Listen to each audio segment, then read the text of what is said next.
Sundays are for the Bethlehem Steel here at Goodman Stadium as Brendan Burke and his troops look to bounce back after a tough loss against Nashville SC against the Charleston Battery, who, like Bethlehem, starting out the season 1-2-0 here in the new 2018 USL season. Good afternoon, everybody. Tyler Terrens, along with four-time NCAA participant with the Virginia Tech Hokies, Morgan Conklin. And Morgan, we have a fantastic game on tap. Two teams that are looking to get back into the win column.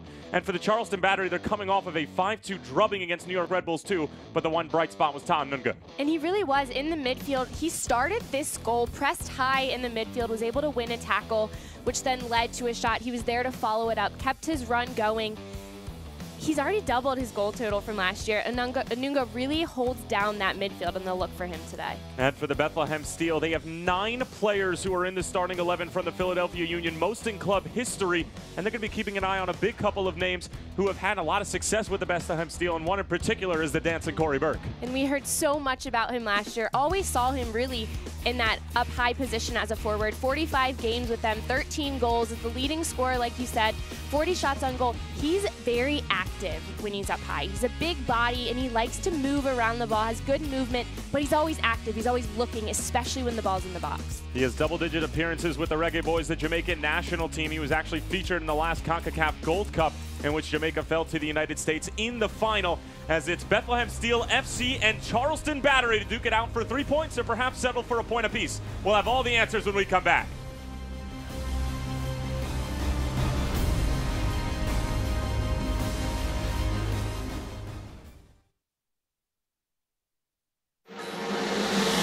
It can happen over time or in a snap.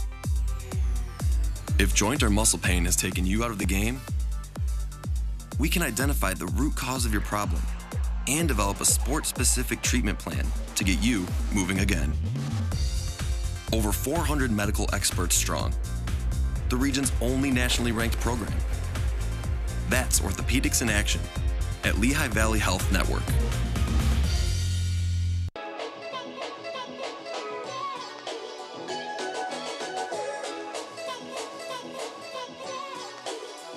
What is it? It's the vibe of life well lived. And it's happening right now in St. Pete Clearwater. 35 miles of white sand bliss and world-class culture leads you to your best day ever.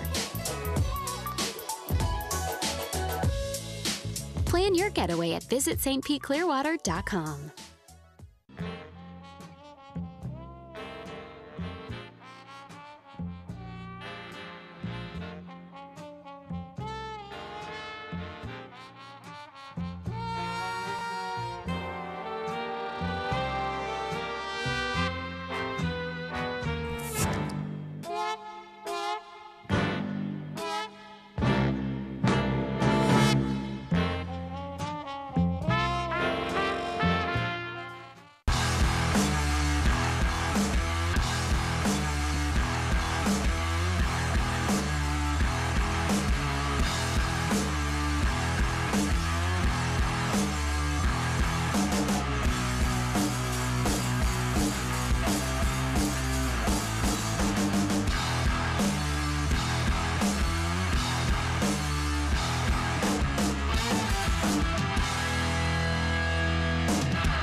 Back here at Goodman Stadium, almost ready for kickoff between the Bethlehem Steel and Charleston Battery, who are going to duke it out here in the Lehigh Valley for 3 points. Tyler Terrens, along with four-time NCAA participant Morgan Conklin from Virginia Tech. And Morgan, we'll take a look at the starting lineup for Mike Anhauser and this Charleston Battery side, who had 53 goals last season. More than 44 of those goals departured, and this is the starting 11 for them this afternoon. But they bring in a player, Ian Svantessen from Tulsa, who had 11 goals last year. He's a good addition. But when we spoke with Brendan Burke, he was a bit worried about the size that they would see up front, and he kept talking about Atula Guerra, who plays under Svantessen. He's 6'3", didn't even mention Svantessen, who's 6'6". They have to take into account, especially two center backs, Mark McKenzie and Matt Mahoney, who are a bit under 6 foot themselves. But looking at this Bethlehem squad, 9 players who are on the first team roster. They're a team that needs to get some offensive power going. This is a great day to do so. Just look at their attacking front. Most of them, all of them, are in the Union roster. Well, the starting 11 brought to you by the Lehigh Valley Health Network, and the only 2 who Morgan mentioned that are not on the Philadelphia Union roster our Prosper Chaluya, as well as Matt Mahoney. Brandon Aubrey, of course, with the red card against Nashville, which forced Bethlehem to play down a man for 85 minutes of that affair, in which they would end up falling 1-0. Michael Cox would convert from the penalty spot. That was controversial, to say the least. The fact that Michael Cox actually won a penalty as the bring down, from Brandon Aubrey was well outside of the box, which Brendan Burke made it a point to discuss on our weekly conference call with him. But nevertheless, solid performance from Nashville as we are officially underway here from Goodman Stadium. Charleston Battery in their white jerseys with black shorts and white socks. Bethlehem Steel going with the all navy blue on a beautiful yet slightly windy afternoon here in Bethlehem, Pennsylvania. Charleston 1-0-2 to start out the season. Started out with a loss at home against FC Cincinnati. Quentin Griffith got sent off with a red card in that affair. Then it was a 1-0 win against Penn FC, and then most recently that 5-2 drubbing at Red Bull Arena against the 2016 USL champs, as Odisno Cooper didn't get nearly enough of that, and Bethlehem with a deep throw-in.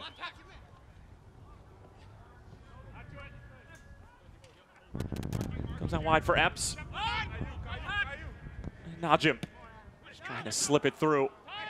Should mention that James Chambers, who is the all-time leader in appearances for the Bethlehem Steel, not available today. Morgan, we were talking with Brendan about the injury that James sustained in the game against Nashville, but just more of precautionary than anything. Yeah, he felt that he probably could go today in this game, but they're wanting him back for their game against Cincinnati, so it's just smarter to keep him out. And also, they have all these players that were brought down. I don't think at the time of our call, Brendan knew that the number of players that they would have for today from the first team, but it's just a precautionary thing because Chambers is such a big part of this team. We talk about it every Bethlehem game. He's the heart and soul, so if he has an injury and he's on the mend, you're wanting to make sure it doesn't become a nagging one.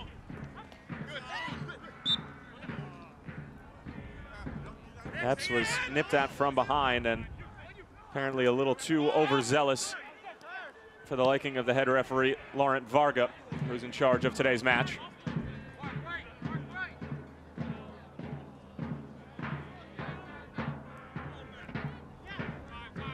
Guerra winning it back for Charleston.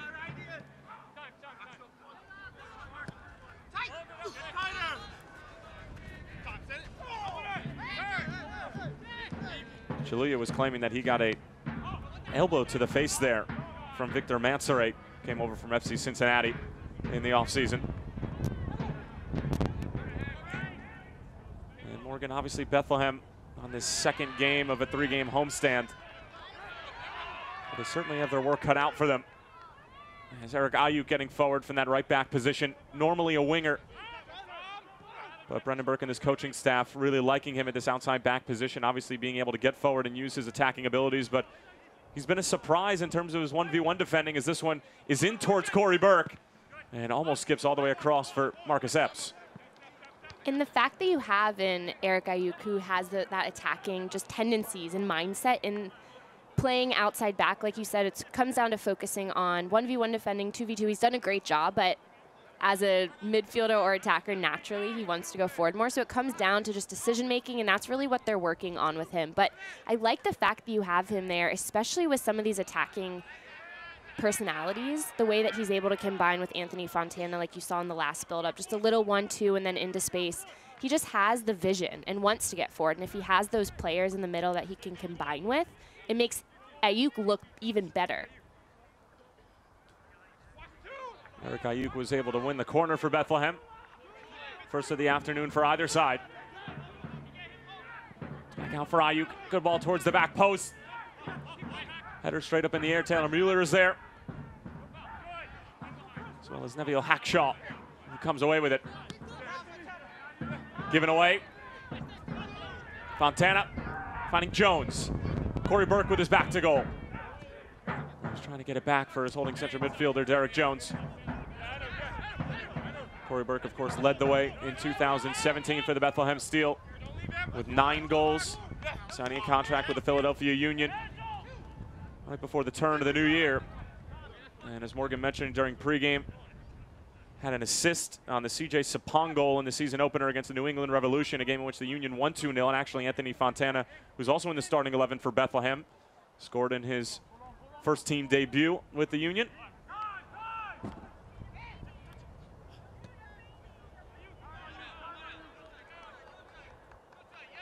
Here is Ayuk, broken up by Higashi. Tyler, we spoke about Bethlehem defensively and having to deal with the size of the front runners for Charleston, but what I've been impressed with so far is the defensive shape from Charleston. They're coming off a game where they allowed 5 goals, the most so far under head coach Mike Anhauser. So not the best game, especially defensively for them, but they're doing a really nice job establishing their shape and getting numbers around the ball. We saw Corey Burke was played in at the top of the box, his back to goal. He's been successful in that position, but they get numbers around, they swarm so he doesn't have any space. Charleston is a side that had 13 clean sheets a year ago and were anchored by the likes of Skylar Thomas, Taylor Mueller, as well as Forrest Lasso. Lasso, of course, heading over to FC Cincinnati, replacing Harrison Delbridge.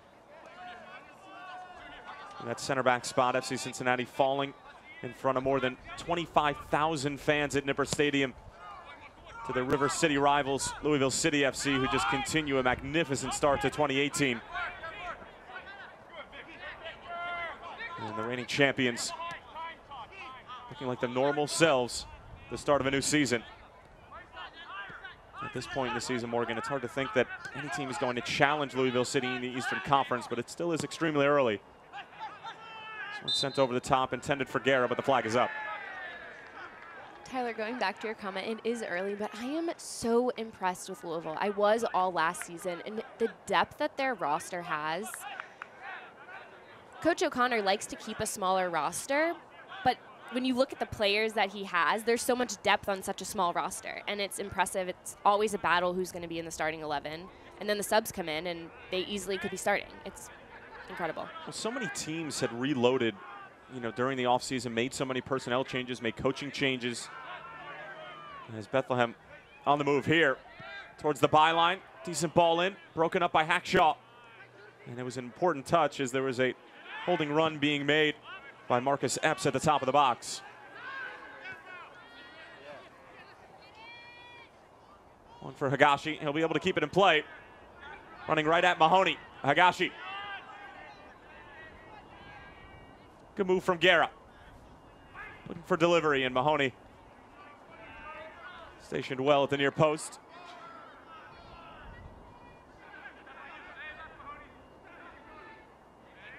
Higashi wrong-footing Ayuk. Charleston going to set up camp in Bethlehem's defensive third. First real move of the game we've seen from Charleston. And easy work for John McCarthy, who's getting the start and sporting the captain's armband. And thanks to Tom Villa, the Bethlehem Steel, and all the great work that he does, letting us know that he is the 7th different member of the Bethlehem Steel to sport the captain's armband. And a historic day for the club where 9 Philadelphia Union players in the starting 11. And McCarthy, who's a terrific goalkeeper in his own right. 2014 Goalkeeper of the Year as well as Rookie of the Year with the Rochester Rhinos. And has made a handful of appearances for the Philadelphia Union in his time here as well. At least we know this year Rochester won't be winning Goalkeeper of the Year. I mean, they've won it the past couple years. Past few years, Tomas Gomez, of course, who's injured with St. Louis FC, brought over by Anthony Poulos. He was a back-to-back Golden Glove winner, and then even before that, it was Brandon Miller, who's also hurt with the Charlotte Independents. But you're absolutely right, and the good news for Charlotte, who have lost back-to-back years in the Eastern Conference quarterfinals at Rochester, can't happen a third time. And you wonder, is it going to be maybe a goalkeeper with Pittsburgh based on the coaching change? Yep. Is it going to be a former Rochester player who's now with a different team? Obviously, 2 of them are injured right now, so it may be a little difficult, but it makes that race way more open just because Rochester was the reigning club. Well, Bob Lilly is certainly a defensive mastermind. And he has brought that same mentality to the Pittsburgh Riverhounds, who didn't score a goal in their first couple of games and then pump in 4 against Toronto FC2 for their first 3 points of the season. Nico Brett with the hat trick. We'll have some highlights from that game at halftime. As we approach the 10-minute mark here at Goodman Stadium. 0-0 between Charleston and Bethlehem. Tyler Terrens along with College Cup member Morgan Conklin from Virginia Tech.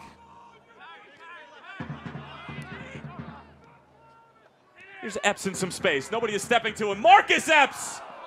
It was a great effort, and Adisno Cooper maybe caught a little bit off guard, and it just flashes past that far post.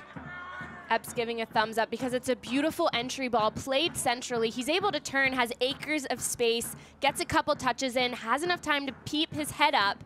A really nice strike put on frame. The space created by the movement of these Bethlehem attackers opened that area up for Epps, and he's able to get the ball on the run and get a really nice look on frame. Well, Epps was almost overshadowed at times last year with the likes of Sekou Kone, Corey Burke up top, as well as Santi Moar putting in a terrific rookie season. And I don't think we saw the best of Marcus Epps, but I have a feeling this season we're going to see a lot more of him and more space and maybe being able to produce some more offensive numbers. 23-year-old from Jackson, Mississippi, came up to the Chicago Fire Youth Academy and played his college ball at the University of South Florida.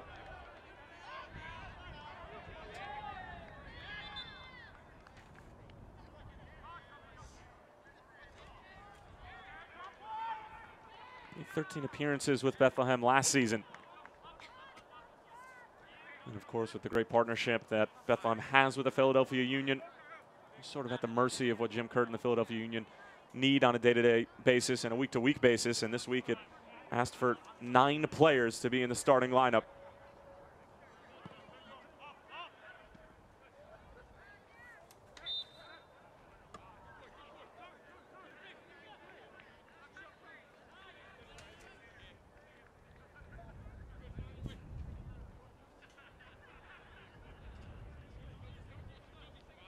Charleston, of course, coming off of that terrific season in 2017, 15-9-8. They were able to accomplish the number 2 seed in the Eastern Conference for the USL Cup playoffs, but fell to the hands of New York Red Bulls 2 by a score of 4-0. And I think a result that shocked the USL to its very core. Charleston were so solid for such a long stretch, both defensively and offensively. Romario Williams, who departed now with Atlanta United. Double-digit goals from a year ago. 25 goals for the Battery in 2 seasons. As Corey Burke with solid pressure, the flag is up, and I believe it was a handball.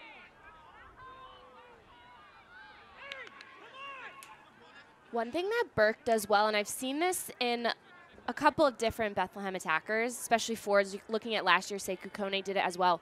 They choose their moments when to step hard.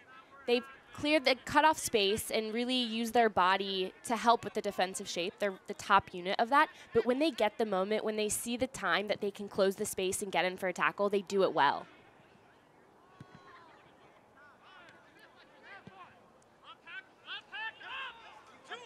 Here's Epps, Prosper Chulia overlapping.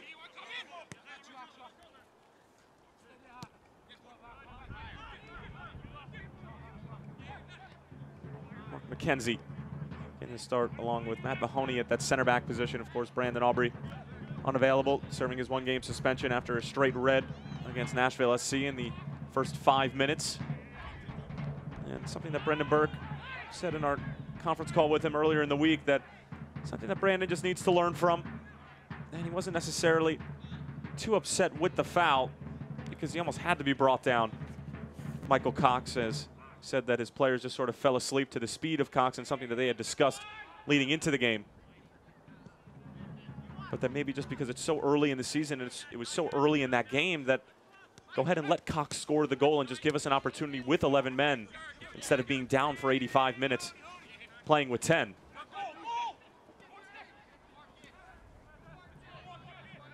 Jay Bolt was striding forward, but couldn't get a handle on it. Goal kick coming from McCarthy. Tyler, with that last game, it's no doubt that was a changing point in the game, led to the only goal, but Bethlehem had a majority of the possession. They won the possession battle playing with 10 men for 85 minutes of that game. And that's a positive to take away, and that is a positive that Brendan Burke did take away from it. And I asked him, what was the message at halftime, because your guys had already adjusted to playing with 10 men for 40 minutes in the first half, and he said he didn't ask them to change much. He just wanted his wide players to come a little central to help support more around the ball so they weren't stuck turning the ball over and then being out of position. But they did a really nice job. This team often harps on their shape and defensively and pressing high, and they did that, playing a man down. And He felt that if it was 11 aside, they would have taken that one easily. They had chances, but you want to win, but there were so many positives to take away from that loss. Well, Santimar looked extremely dangerous when he was going forward in the little space that he was being able to find. James Chambers, of course, on that free kick that Matt Pickens kept out, and then the follow-up he was somehow able to keep out as well, which probably would have won USL Save of the Week if not for a terrific performance from Evan Newton of FC Cincinnati, saving a penalty and then seemingly saving the follow-up in addition. But Morgan, you said it. I mean, Brendan Burke was so pleased with the way that his team had played and the response that they had. It was incredible to watch guys like James Chambers and Mike Catalano just cover an enormous amount of ground, being down a man and still being able to dominate large portions of that game. But at the end of the day, it was a loss. Nashville coming away with their first win in the USL, their first goal in a competitive environment as well, coming from Michael Cox, who actually put in his second against the Charlotte Independents along with Alan Wynn, giving the Independents their first loss of the season.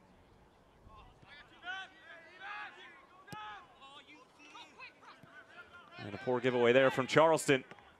Both teams trying to find the rhythm early on here at Goodman Stadium.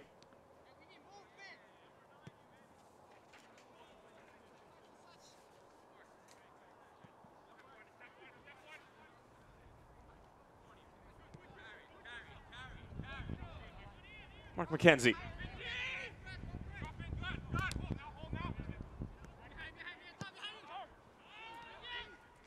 Fabian Herbers. Looking for Corey Burke. It'll fall for Epps. Encouraging Ayuk forward. Ayuk will keep it in play. Derek Jones in support. Nice little move from Jones.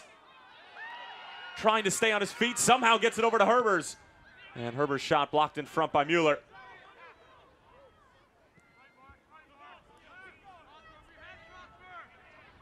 Van Tessen holding up play really well, but swarmed by a number of navy blue jerseys.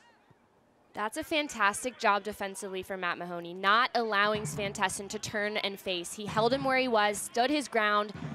It's hard to see the ball when that happens because you have such a big body in front of you, but he did a nice job holding him up. His players were able to drop back in behind. Really solid defending. Van Tessen was part of a Tulsa Roughnecks team who made their first postseason appearance in 2017 over David Vaudreuil, who, you know, if not for Mark Briggs winning the regular season championship, you could make the argument that Vaudreuil maybe should have won the Coach of the Year because Tulsa were literally at the bottom of the barrel in 2016 and somehow do a full 180 and find their way into the postseason. Obviously with the likes of Juan Pablo Coffin, Joey Calistri and company. They had a terrific season being able to get to the postseason, falling in the first round albeit, but Van Tessen was a large part for their success.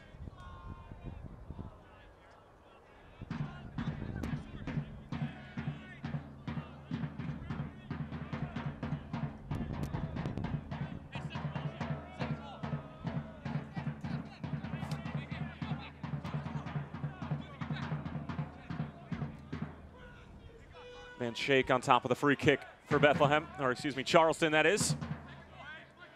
Ball sent towards the back post. Shot from Mansourate. Blocked by Prosper Chaluya. And the first corner kick of the match coming for Charleston. This is a key moment for the Steel. Brendan Burke was talking about set pieces. They have to be ready, the size being an issue. Really the first good chance from Charleston close to goal on a set piece. They have to stay marked up, or if they're going zone, they have to be aggressive in their zone.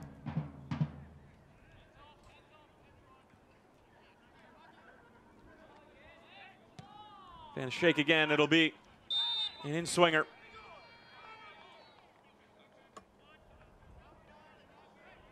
Goal kick for Bethlehem. If you're Van Schaik, that ball has to be sent into the box because on the other side of that, you know you have an advantage. Every set piece that Charleston has is an advantage, so the ball has to at least be played in the area. You want to pick out a player, but if you can't do that, put it to where they are running.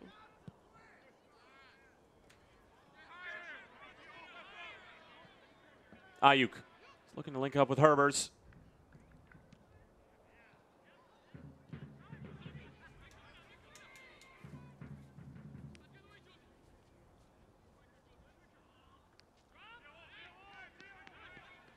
Well, the right flank has been Bethlehem's side of choice thus far. Continually looking to get Eric Ayuk involved. Chaluya.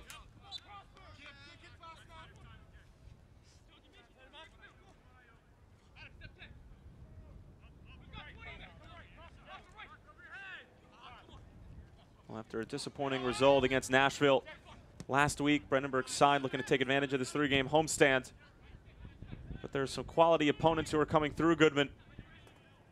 Obviously with Nashville, Charleston this week, and then it'll be against Alan Koch's FC Cincinnati. And then at Louisville. April, not necessarily a kind month to Bethlehem as far as their quality of opponent.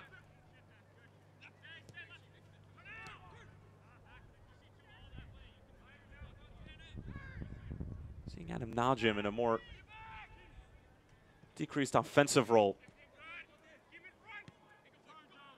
And I think that has to do with not having James Chambers there. And when you have a player coming in like Anthony Fontana, he's going to be the top of that triangle. He's going to be the attacking midfielder. And he's so much more confident than he was last year. He was a good player last year, but you can just see the growth in Fontana. Well, Fontana, just 18 years of age from Newark, Delaware. Homegrown product. And again, had a goal in his first team debut with the Philadelphia Union back on March 3rd against the New England Revolution. Same game in which Corey Burke assisted on the CJ Sapong goal, which sealed the deal for the Union. Good work from Mansoray. Able to pick it up here. Hackshaw overlapping. How's that for a challenge from Chaluya? Could lead to a break on the other end. Epps. Chaluya running with him. Goes out for Prosper. Tries to send it across. It could fall for Epps, but he sends it over the bar.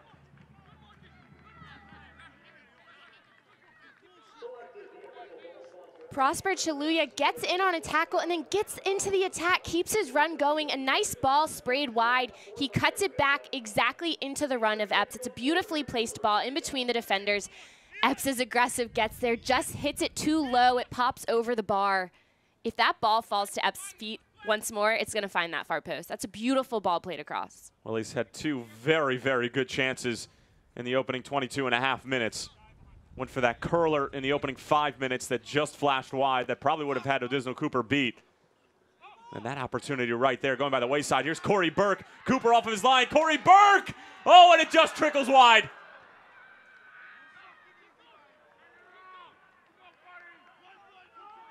Those long, lanky legs of Corey Burke coming in play here. I was just going to say the same thing. A nice ball popped over from Epps. He sees it. Corey Burke just gets a touch. It's out of the way of Cooper. He does what he can with that tough angle. Gets a nice look on frame, just misses wide.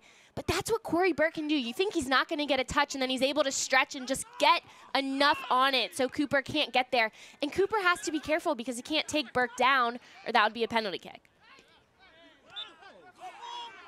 A foul against Charleston. Not happy by any stretch of the imagination with the call from Lauren Varga. But Bethlehem starting to cook with gasoline a little bit here. A couple of near misses from both Corey Burke and Marcus Epps in the past 60 seconds or so. Svan Tesson, neat little flick to find Higashi. But bottled up over on that sideline, somehow comes away with it. Solid challenge from Chaluya, who's been on point defensively thus far. Atulagera. Out wide for Mansoray, former FC Cincinnati man. Trying to bend it in. Mahoney gets there.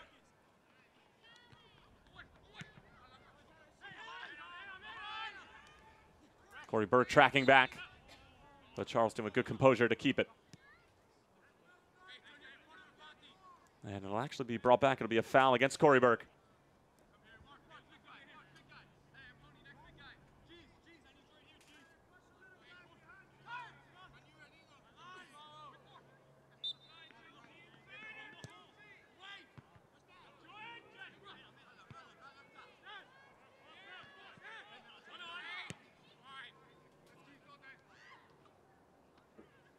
And Anunga just thumps it into the hands of McCarthy.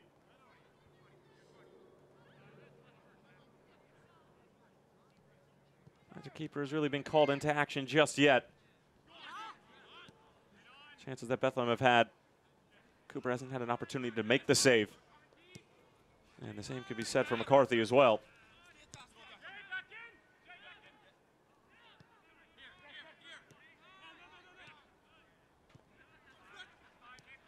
Chaluya.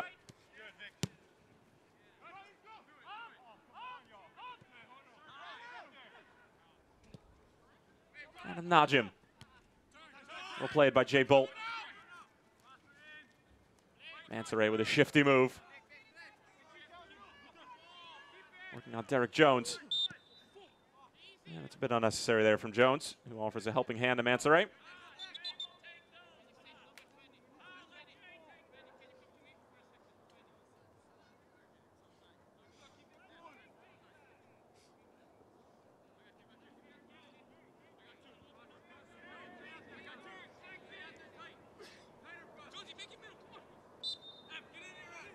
Jay Bold on top of the free kick. Decent ball in. Svantesson using that big frame. Mark McKenzie was able to clean up the seconds, and then Najim sending it down Route 1. Corey Burke and Skylar Thomas.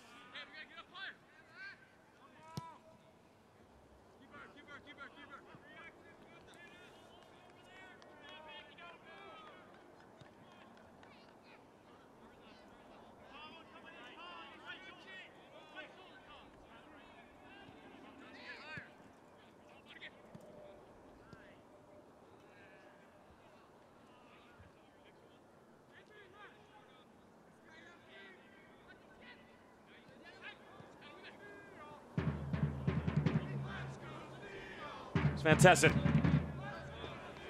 Let's go Steel is the chant from the Forge. As Bethlehem have let the game slip away a little bit in the past few minutes. After those two near misses from both Epps and Corey Burke. Here's Mansoray coming out wide for Jay Bolt.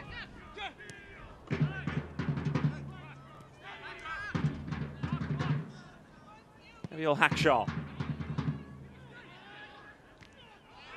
Big challenge there from Ayuk. And Corey Burke was trying to hold up play.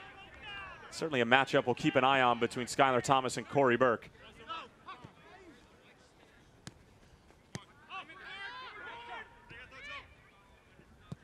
That was the size issue that Brendan Burke was talking about earlier this week. As Guerra is offside, Morgan, but Corey Burke is used to bullying defenders around because he's usually bigger than most center backs, but Skylar Thomas just as big, if not bigger. But that's one thing, since he's been with the first team, when he gets to that level, he's not one of the bigger guys. He's one of the bigger guys, but he's not the biggest. So it's one of those things where he's had the experience where he has to play against bigger players, but that's a great battle to see all game long. A good forward against a good defender who happen to be the same size. Herbers was able to get it over to Epps, and then Jay Bolt read the pass from the Mississippi native. Little dink over the top. Herbers not going to be able to get there.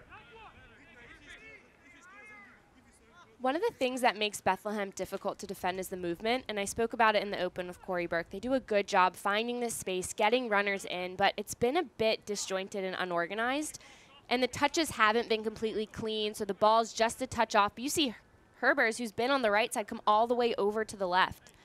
And just the fact that they're that disjoint, the fact that they're just not as organized and just not on the same page is why we've seen this momentum shift a little bit more, and they haven't had as many chances as they did early on.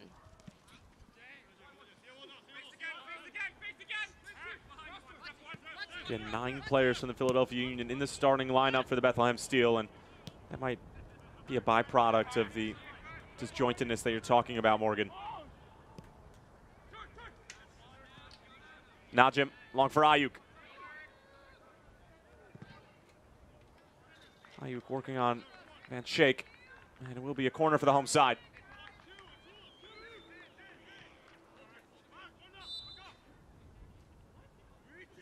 And we're going to have to retake that corner, as it looks like the ball was still moving. Or perhaps out of the allotted triangle over there in the corner. Decent ball in. Hackshaw's there defensively. The long-range effort Not the best effort, and a goal kick coming.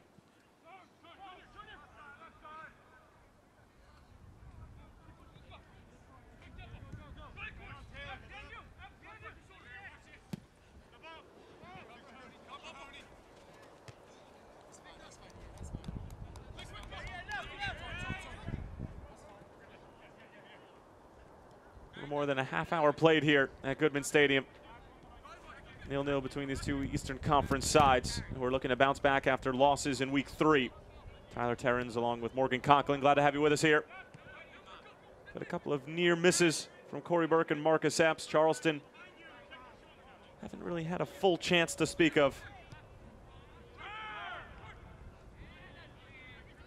Najim bringing it down.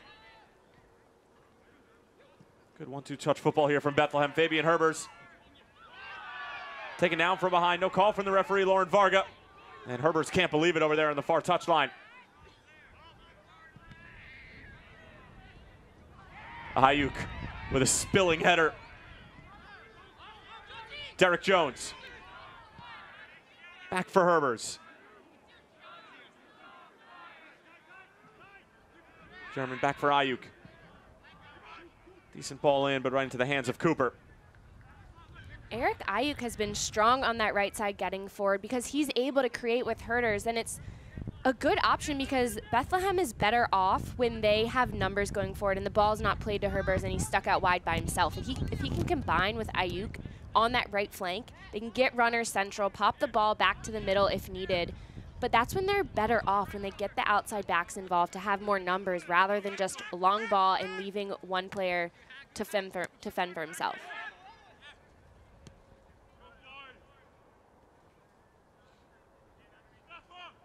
Ayuk just 21 years of age from Cameroon. His second stint with Bethlehem Steel. Spent some time over in Sweden, Harrisburg City. And has been with the Union or Bethlehem Steel since 2015. When we spoke with Brendan, he was saying that it's an ongoing experiment having him playing that outside back position, and I think it's a strong experiment that might work out really well because he brings that attacking presence. And if you think of a Santu Moar in front of him, which probably wouldn't happen on that right side, but if you think of a player like that, Chris Nanko, a dynamic player, Herbers for today, in front of him, if you think of the way that those two players can combine and create into the attack, it's a good option for Bethlehem.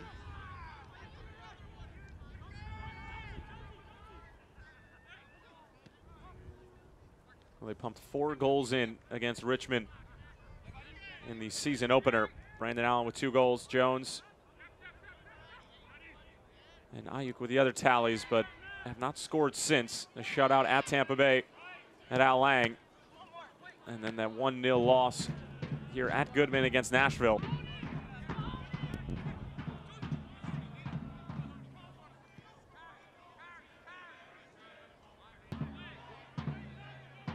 Mahoney looking for an option. Finds one in the form of Ayuk, but his pass well behind Herbers. And they give it right back to Charleston.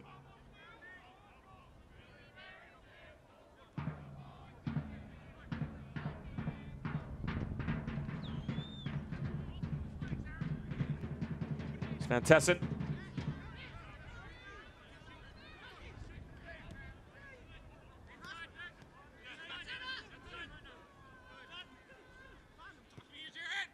Montana. Chaluya. Nice move, still with it, Chaluya. Good work from Victor Mansaray. We should mention that while he was with FC Cincinnati on loan last year, actually finished the season with Seattle.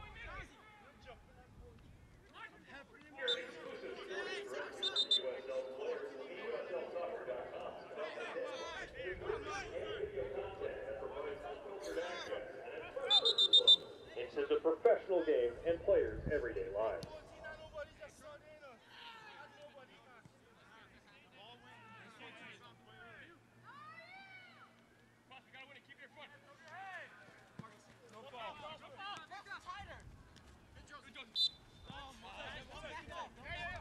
Now going against Bethlehem. Lauren Varga, a little conversation with Derek Jones. As we're a little more than 10 minutes away from halftime, Morgan, what we could have expected from these two sides so far? Yeah, I've been impressed with the defensive presence from Charleston and how they've absorbed the pressure from Bethlehem. But on the other side, the pressure from Bethlehem hasn't been consistent enough. There's been lulls in the game where they have been on and attacked really well, and then other times where they're disjointed, they're not connecting passes, they don't seem to know how to play with one another. So there's just been this up and down for Bethlehem. And there's a glimpse of the down. But it was a good build-up between Herbers and Corey Burke, but it just seems when they start to get into that final third, it becomes a little bit anxious and maybe not necessarily on the same page. And it just comes down to taking care of that final bit, whether it's the final pass, the final touch before the pass, those little things that when you try to rush it, it falls apart and doesn't happen, which is frustrating, especially when the build-up has been good, which it has been for the most part. Van Schaik getting forward, lofting it towards the back post. Van Tessen waiting for it. Trying to take it on the first time, but Chiluya.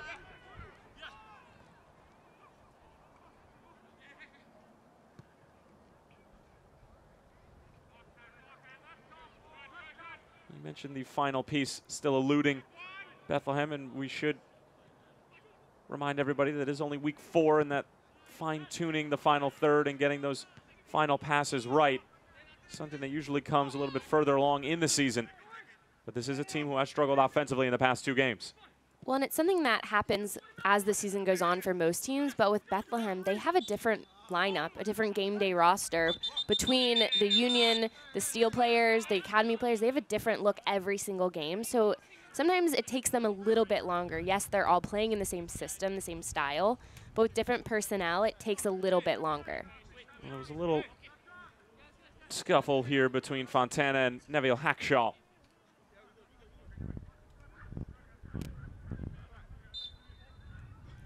As the teenager and the 22-year-old from Trinidad and Tobago getting into it.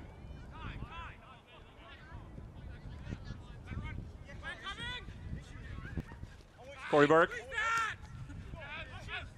Epps. Skipping away from Jay Bolt.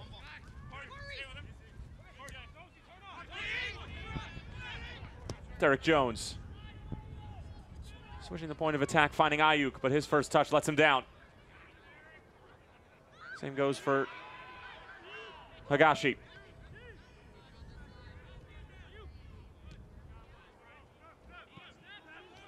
Ayuk did a really nice job handling that ball from Jones, but if it happens again, can Derek Jones ping it on the ground? Can he hit a quick ball with pace rather than floating it in the air? It gets caught in the wind. Ayuk has to have a good first touch on his chest with the defender coming at him. If Jones can ping it in, the whole thing happens a little bit faster. Well, Fontana commits the foul, and being warned by Lauren Varga that his next one is probably going to result in a booking. Visit www.selectsportamerica.com, and all orders over $50 receive free shipping.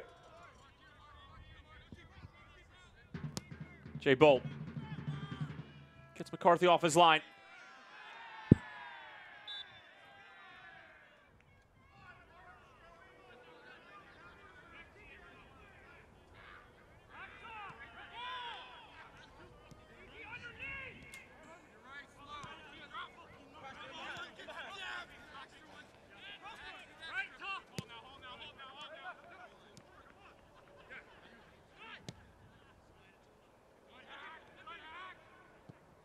Charleston have conceded large spells of possession to Bethlehem in the opening 40 minutes or so, but done a good job keeping the Lehigh Valley-based club at bay. Fontana dragged down, and a free kick coming for Bethlehem Steel FC.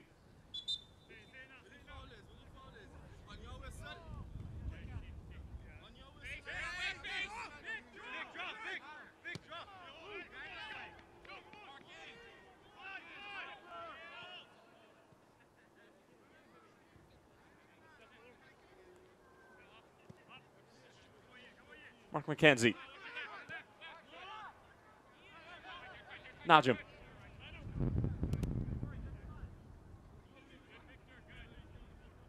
Fabian Herbers looking for Derek Jones, but running out of real estate. Epps on the left side of the screen wants that ball. You see him trying to open up, saying he had space to open up. The issue sometimes with Bethlehem is when they get so close to goal, Charleston has so many numbers behind the ball, and if they just pass it side to side slowly, Charleston's able to just sit in, and it's hard to break that down.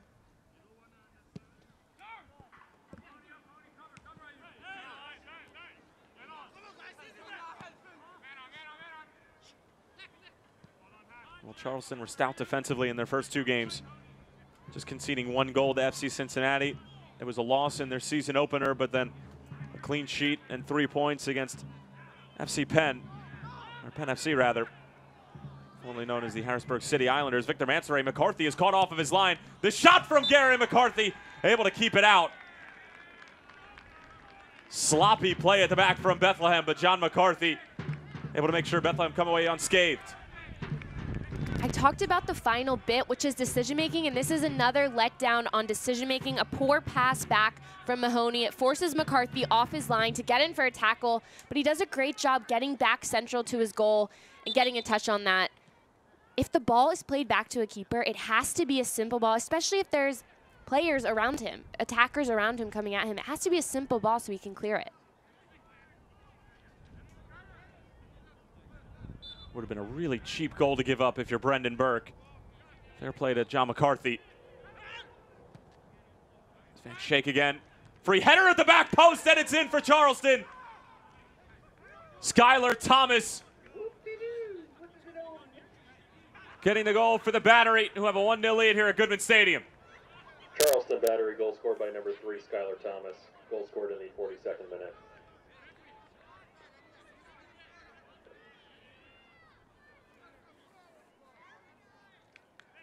That was such a simple finish, and that is a letdown for Bethlehem. They have played so strong. It's a really nice ball played in to that back post. Nobody is even close to Skylar Thomas. He just walks into the box and is able to finish that. McCarthy does what he can, sliding over, tries to get the save, but that is a simple header clear on frame from Skylar Thomas. Brendan Burke told his team they had to be ready for set pieces. They knew it was going to be an issue, and that is a letdown because it's an area they knew they had to be strong for today. Well, Bethlehem looking to quickly respond on the other end. Epps blocked in front by Taylor Mueller. Should have been a handball against Charleston. Lauren Varga missed it, but his assistant referee caught it. Good teamwork from the boys in green.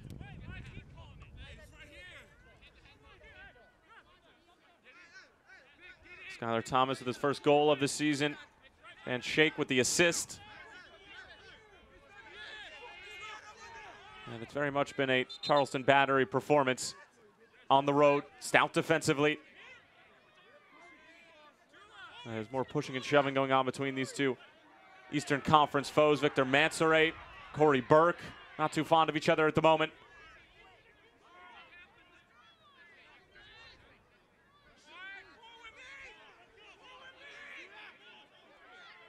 And it looks like Victor Mansoray trying to pick a fight with seemingly the entire Bethlehem Steel FC roster. I've never understood just doing that right in front of the ref.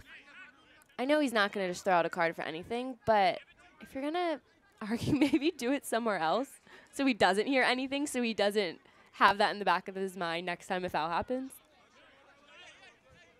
So that's where you did most of your fight picking, was away from the referee in college? I think I just set myself up for that.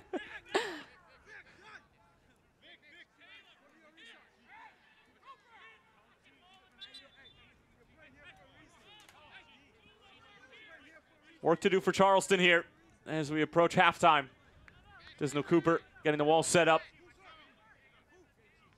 Herbers and Najim on top of it.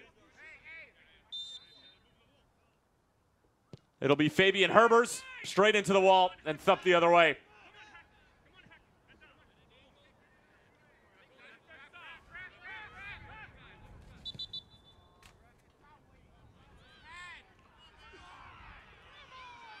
And a player down for Charleston. It looks like it's Neville Hackshaw.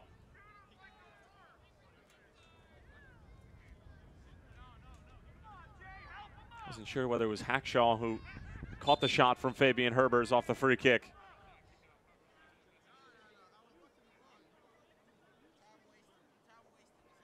That'll force some medical attention to come onto the field here at Goodman Stadium.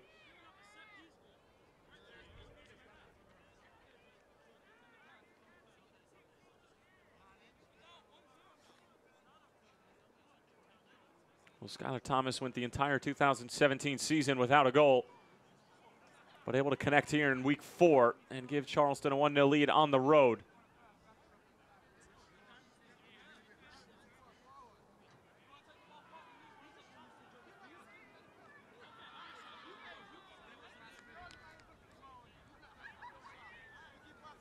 And Hackshaw being helped to his feet.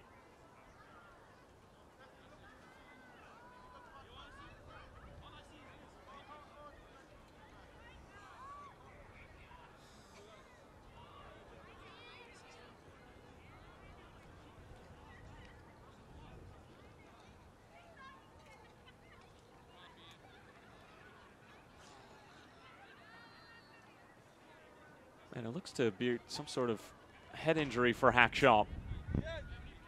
Slow to get to his feet as we're getting word now we'll have 3 minutes of stoppage time added on, the majority of that accounting for the Hackshaw injury. Hopefully number 8 will be able to continue for Mike Anhauser's side, as he has done a good job on this left flank of Bethlehem, right flank for Charleston. Keeping the likes of Prosper Chaluya and Marcus Epps at bay.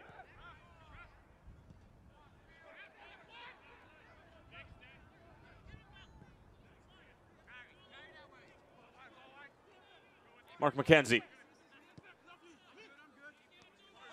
Chaluya.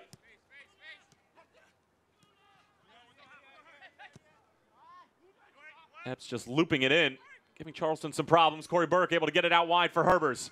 Fabian Herbers drives it across. Cooper spills it, and a corner coming for Bethlehem. That's a ball that you expect Herbers to hit across the 6, but he hits it towards goal, tries to catch Cooper off his line. Bethlehem has a little bit of momentum. They're trying to use this extra time to get on the board before half. Will be a huge equalizer.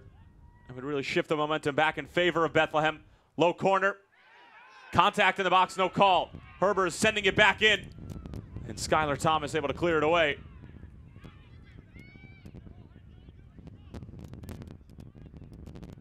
Maybe 1 or 2 moves left for Bethlehem before halftime. Najim. They'll do well to just get service in at this point. Instead to go all the way back.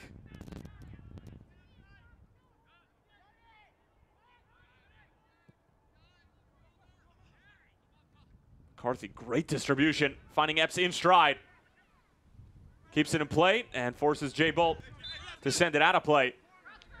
And it will be a corner. John McCarthy became the playmaker in that last build-up. Probably the last good opportunity here for Bethlehem. They'll look for Fontana to really whip it in and give his team a chance. He has to play it in the box, at least where there's runners. Hit it where the numbers are. Ball bent in. It's off the crossbar. Still loose in front, and it's in. It's an own goal. Corey Burke is claiming it. It looked like it pinged off of a white jersey. But nevertheless, Bethlehem have their equalizer right before the stroke of halftime.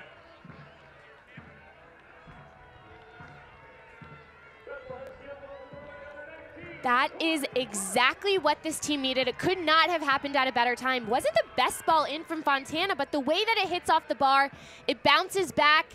A little bit of chaos, and Corey Burke is there to clean it up. He is so good in the box. He wants to be around the ball. He's aggressive, and he's able to get that one seconds before halftime. Bethlehem has been working for a goal. They've been fighting for one, and Corey Burke's the guy to put it in. Well, Corey Burke was essentially parallel with the grounds. That's why it looked like it hit off a white jersey. We'll have the official scoring for you when we come back, but Corey Burke claiming the equalizer for Bethlehem. Bethlehem steal 1. Big way to end the first half for Brendan Burke's side, who conceded a corner kick goal of their own by way of Skylar Thomas, but answer right before halftime. Great resiliency from this Bethlehem Steel side as they're able to level the score at 1 apiece. It was Skylar Thomas and then Corey Burke in that order. We'll be back in just a few minutes with stats, highlights, and much more from around the league. 1-1 at the half.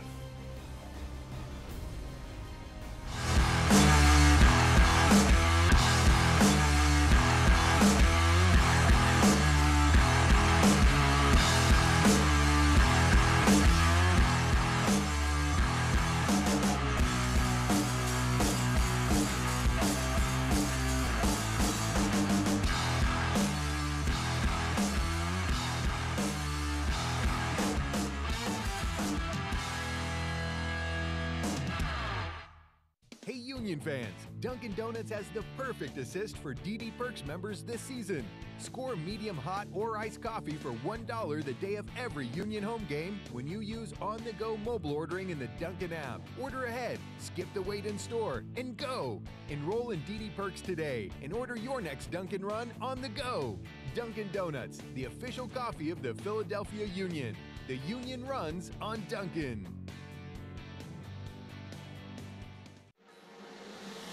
It can happen over time or in a snap. If joint or muscle pain has taken you out of the game, we can identify the root cause of your problem and develop a sport-specific treatment plan to get you moving again.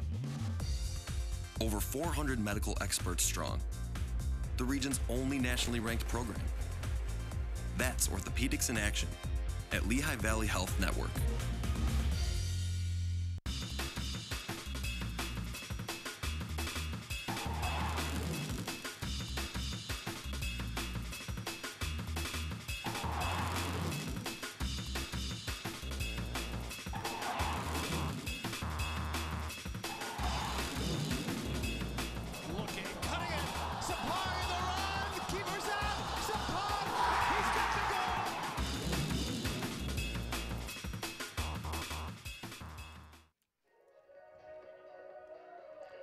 Halftime here at Goodman Stadium between Bethlehem Steel FC and Charleston Battery, and both teams getting their first goal just minutes before the halftime whistle. It was Skylar Thomas from the corner kick from Van Schaik, and then Corey Burke on a scramble in front of the box. And that is where we find ourselves at the moment. And Morgan, who doesn't like to look at goals? And we'll take a look at some of the best goals from the Eastern Conference in week number 4. Yesterday, there were a ton, and the Pittsburgh Riverhounds finally getting their first goal of the season under the tutelage of Bob Lilly, the defensive mastermind. They were able to pump in 4 against Toronto FC2 for their first win of the season. Yeah, and it's easy to get multiple goals when Nico Brett scores 3 on the day. Really good performance from them, and at home, it's always nice to do that, especially with Bob Lilly at the helm. So the Pittsburgh Riverhounds getting their first win in the Bob Lilly regime. And then we'll head over to your neck of the woods, Morgan. The Richmond Kickers. Look at this free kick from Shriver. A terrific effort, but New York Red Bulls 2 would answer, and they'd finish level 1-1. It's a good result for Richmond. Yeah, good finish. Great strike from Shriver, especially against a team, New York Red Bulls 2, who just demolished Charleston last weekend.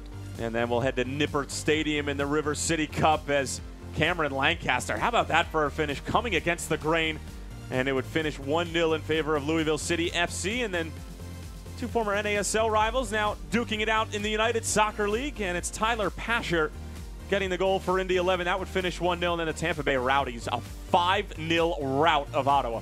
There have been a couple high-scoring games this weekend. Tampa Bay, they're so strong at home. Just historically, the things that they do, high-scoring game. It's fun to watch a game there.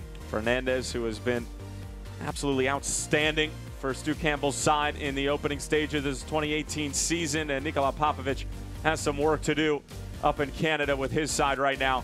And Nashville SC dealing the Charlotte Independents their first loss of the season. Great finish there from Wynn. And then it will be Michael Cox scoring 2 goals in consecutive games. And using that pace, it was poorly handled by the back line of Charlotte, but Cox able to find the back of the net, and the first win at First Tennessee Park for Nashville SC. And that's going to do it for our goals around the Eastern Conference on this most recent Saturday. And we'll take a look at some of the results from yesterday. Morgan, anything stand out here to you? Just across the board, I think we're still early in the season, but to see good matchups like Louisville-Cincinnati so early, it makes it even more exciting for the next matchup later in the season. But we're starting to get to that point where teams that are clicking really start to click and separate themselves, and then you have a couple other teams that are still trying to find their footing and find that chemistry. But Charlotte, their first loss, it's early, not too worried about them, but it's good for Nashville, a really nice result for them. But like I said, FC Cincinnati and Louisville, I love the fact that we saw that early. I love rivalries early in the season because it builds just a storyline for later on. But the storyline also that we're just starting to see teams establish themselves. On the Western Conference, yesterday I saw the Oklahoma City game. I was on that one, and they're struggling. They're looking to find that chemistry. And we spoke with Steve Cook, and he's a coach that talks about culture and just building the process that they want, and they're struggling. They have to find it. They have to be productive. Well, I'll tell you one team who is not struggling right now under new tutelage of Braden Cloutier. Orange County SC off to a terrific start. I mean, you talk about the additions of Thomas Volton, Aiden Quinn, Christian Duke. They have really bolstered this lineup, and it was a team who struggled through a large majority of last season, but they're off to a terrific start. Haven't lost a game yet. And talking about teams that have either stayed the same for the most part from last year, you look at OKC, who was successful, but then some teams that have reloaded and really brought in some talented players, new coaches, and you just see it starting to gel. Sacramento Republic coming away with a 1-0 win.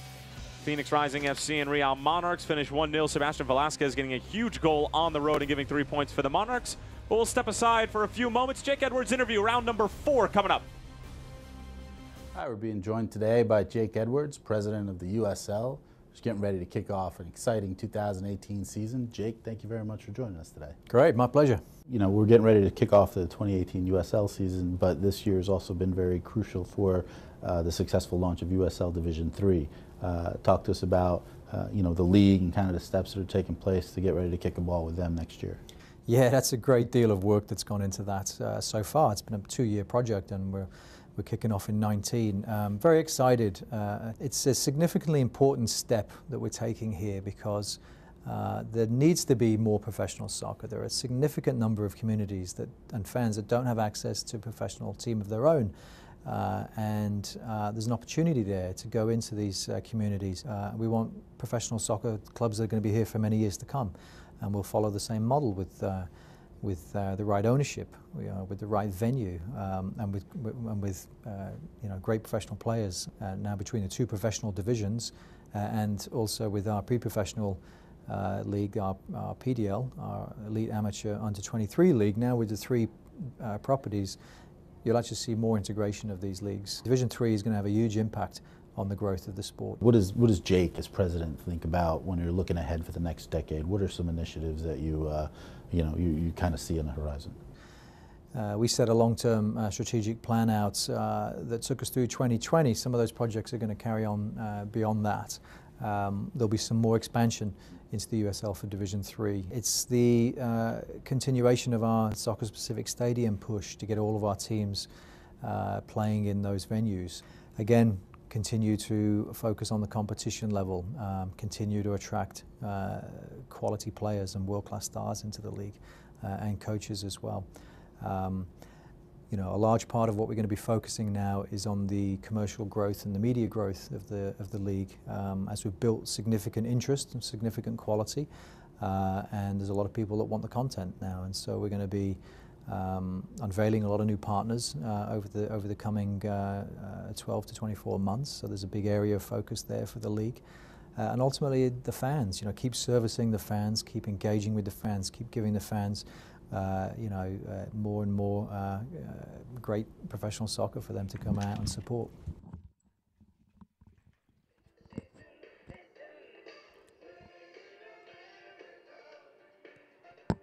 Great stuff again from USL President Jake Edwards as we continue to get a look at the mind of the man behind a league that is growing at an alarmingly fast rate, and 2 teams here in the Eastern Conference tied up 1-1 at the half as we are moving through the halftime show. Again, Tyler Terrens along with Morgan Conklin. And Morgan, we'll take a look at the USL Team of the Week from week number 3. One of your boys is on there. Shriver has had a really nice start to this season. But how about Jorge Herrera, 37 years of age, continues to get it done. But obviously, Player of the Week, Thomas Volton with a hat-trick and an assist in that rout of the Tulsa Roughnecks. Can we just talk about Herrera? I feel like he drank from the fountain of youth or something. The way that he continues to play at such a high level. I mean, was so strong last year, and then now is another year older and still is performing so well. I'll have what he's having. the fountain of youth? Yeah, I'll take it. Neat or on the rocks? On the rocks. On the rocks. All right, fair enough. Herrera, 2 goals in that game against Atlanta United 2 that would finish in a draw, but the Charlotte Independents being dealt their first loss of the season at the hands of Nashville SC. We'll step aside once more, but when we come back, stats, highlights, and second half kickoff.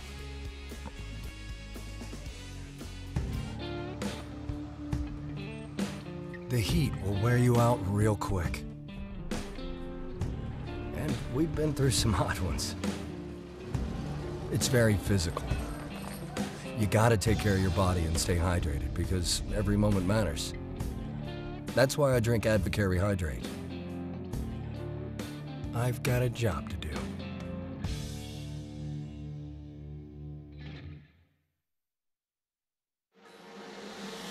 It can happen over time or in a snap. If joint or muscle pain has taken you out of the game, we can identify the root cause of your problem and develop a sport-specific treatment plan to get you moving again. Over 400 medical experts strong, the region's only nationally ranked program. That's Orthopedics in Action at Lehigh Valley Health Network.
Lehigh Valley, Goodman Stadium, the site of this Eastern Conference clash between Bethlehem and the Charleston Battery. The fans anxiously awaiting the start of the second half. And Morgan, we didn't have a ton to talk about throughout the course of the first half. You know, Bethlehem had a couple of chances here and there as we'll take a look at the highlights from the first 45 minutes, but in the last 2 minutes it became very, very interesting. Well, what we were talking about early on was the number of chances that Bethlehem had.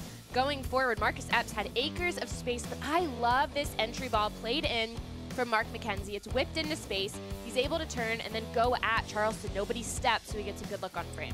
And how about this ball as Bethlehem were able to get it over the top in the form of Marcus Epps and into the path of the on-running Corey Burke. And as we mentioned, those long legs coming into play, just unable to find the back of the net. All Burke needed was a little touch, but that ball is so tough to play because it had to have the perfect amount of texture to drop in his space without Cooper being able to come off his line and winning it. And then this is the first real chance of the game for Charleston. Sloppy play at the back. McCarthy scrambled off of his line. Bethlehem just trying to get their wits about them, and then the shot from Guerra punched over the bar by McCarthy, who's the savior at the end of the day. And it all started from a throw-in in their defensive third, and it was just poor decision-making. A terrible pass back to the goalkeeper. McCarthy wasn't able to clear it. Bethlehem got lucky there. And then this was the opening goal of this afternoon. And shake, corner kick, back post, Skylar Thomas, 1-0. In a spot that Bethlehem knew they had to be tighter. You see Ayuk trying to get back and help out covering Thomas there, but in no way is he going to get there in time. And then Bethlehem, basically almost immediately after the Skylar Thomas goal, would start to put a lot of pressure on Charleston, and the Battery were just trying to get out into the dressing room for halftime, but Bethlehem wouldn't let them do it up 1-0. They didn't make it easy, and the response from Bethlehem was exactly what it needed to be. A great job getting a goal before half. Corey Burke stays with the play. It's a messy play. There's chaos, and all he does is get a foot there. Fontana plays an okay ball in, but it hits off the crossbar. Cooper's down in the goal, and Burke is willing to put in the effort, willing to fight to get a touch. And here are the statistics from the first half. Look at the possession statistic for Bethlehem. Almost a 70% share of the ball. 9 shots total, only 2 of them on target. So, you know, it's an age-old discussion of quality versus quantity. But if you're Bethlehem and you continue to have the ball like this at home, only the good things are going to happen. It's true, but it comes down to a point when you have that much of a possession advantage and that much of a shot advantage, but so little shots on frame and only 1 goal to show for it. Yeah, it looks great on paper, but when you start looking at the stats, it doesn't look that great because why are they not connecting as much? But the fact that they were able to get that 1 goal before half really set the tone for this second half. First goal for Bethlehem since their 4-1 win against Richmond in the season opener. So a little bit of a monkey off their back here at Goodman Stadium, as the Charleston Battery conceded virtually the worst time. Those goals right before halftime are just perpetual backbreakers. Well, even the one that Charleston scored was at a pretty tough time. Skylar Thomas, the 42nd minute. So that's right before halftime as well. But Bethlehem was able to respond, and like you said, scoring a goal in stoppage time of either half is deadly. I mean, it totally changes the game. Here's Van Schaik responsible for the assist on the Skylar Thomas goal, finding Higashi, who we haven't called a ton so far this afternoon, finding the feet of Guerra.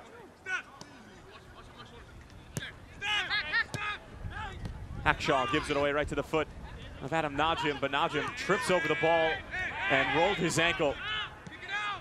Bad sequence there for Bethlehem. It could get worse if Charleston can find the back of the net. Mansa right, sliding it through. Jay Bolt sends it across, but on the wrong side of the post. It looked like McCarthy got a touch to it. And now Lauren Vargan gonna tend to the injured Adam Najim. And he is going to need medical attention, and he rolled his foot right over the ball.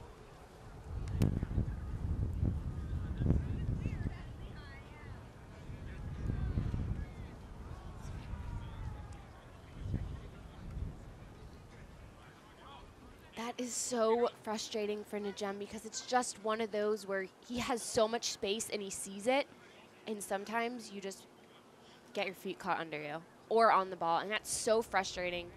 I hope it's nothing bad for him, especially with the fact that it was non-contact and he was just trying to get into that space. Very unfortunate, but Bethlehem was lucky to not concede there. Charleston wasn't. You heard some players saying kick it out, kick it out. Charleston's so close to goal. They're not just going to kick the ball out of bounds. You know, it was one of those where it's tough to ask Charleston to kick it out of bounds because it was just a mistake. It was an honest mistake from Najim rolling over the ball like that. And this is a competitive game. At the end of the day, you gotta go do what you gotta do. And I agree with that, especially since Charleston was so close to goal, and for the fact that it wasn't their player versus the Bethlehem player. I think if it was a 50-50 challenge and something happened, no matter what, there's sportsmanship. But I think that comes into play a little bit more because the Charleston team was involved. But with this, especially since Najim was so far out of the play by the time he got towards goal. But Bethlehem was able to clear it out. A good job defensively, and then McCarthy was able to get a touch. But it leads to another corner, and they have to stay strong here. They have to mark better. Well, they're down a man with Najim having to wait for the referee's approval to return to the field of play. Van Schaik on top of it. It's another good ball in. McCarthy gets strong fist to it. Guerra thought about the first time hit, now takes it after a touch. And Chaluya comes away with it. And well defended by Bethlehem.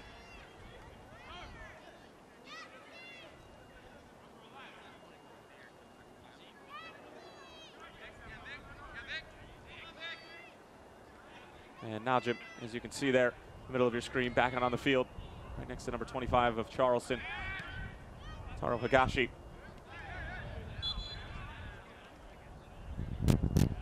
Najim, a very skilled player, 23 years of age, from Wayne, New Jersey. In his second season with Bethlehem. 22 appearances, 2 goals last season. Played for the Akron Zips from 2013 to 2016. Came up through the New York Red Bulls Academy. Was there for more than 7 years.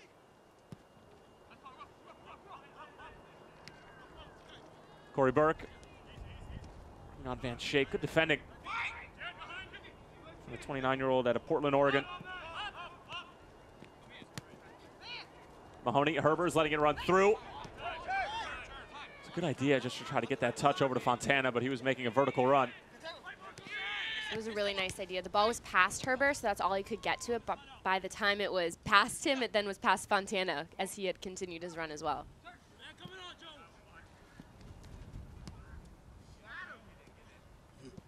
No changes made by either manager at halftime. Corey Burke winning the header. Herbers gets a touch to it, but right to the path of Taylor Mueller. And that's not great work from Taylor Mueller, who's much more experienced than that should just give it right back to the feet of the Bethlehem Steel. Nice little flick. Chaluya. The fall for Corey Burke. Broken up. It's Anunga. Haven't heard his name a bunch tonight.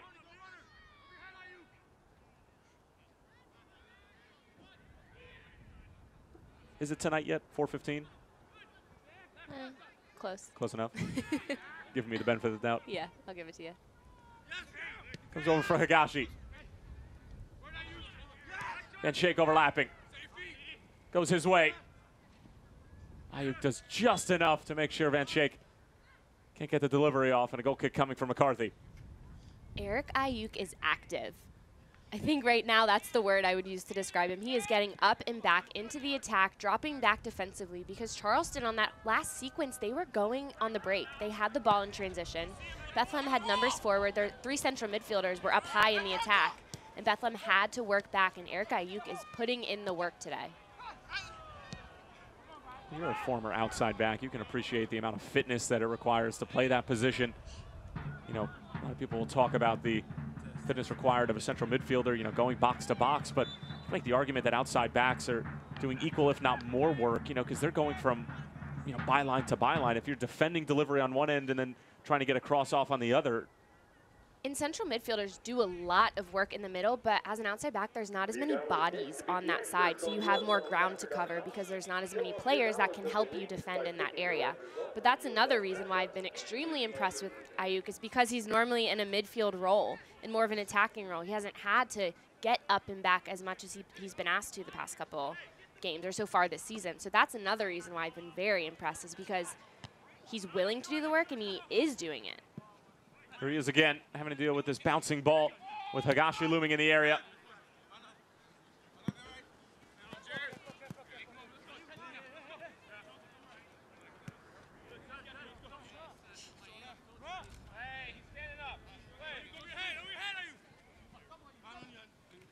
It's Van Tessen trying to hold up play.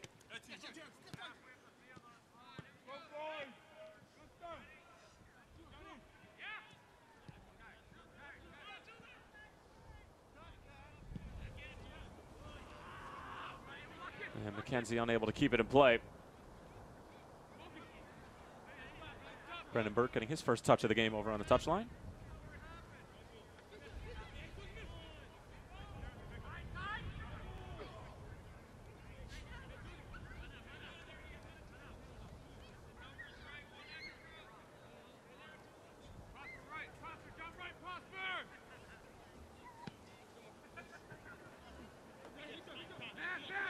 Given away by Bethlehem in a dangerous area. Hackshaw. And shake. Little dink over the top. Mahoney gets there. And it's Ayuk again. Hackshaw in for Garrett. Great first touch. Pinballing around the middle of the park. And Ayuk dragged down from behind. Should be a yellow card. But the referee not going to dip into his back pocket just yet. I'm surprised at that. I am too. It was so obvious, so blatant. Just the size difference there, completely dragged down. Ayuk had the step. He was in front, did a really nice job creating separation. But Hackshaw just blatantly puts his arms and drags him right down. You have to imagine Hackshaw's next foul will most certainly be a yellow card. Especially if it looks like that. I don't think there's any argument with that one. Ayuk coming over, keeping it in play, and finding Herbers. And then drawing the foul to boot. And this will be a yellow card. And it's issued to Jared Van Schaik.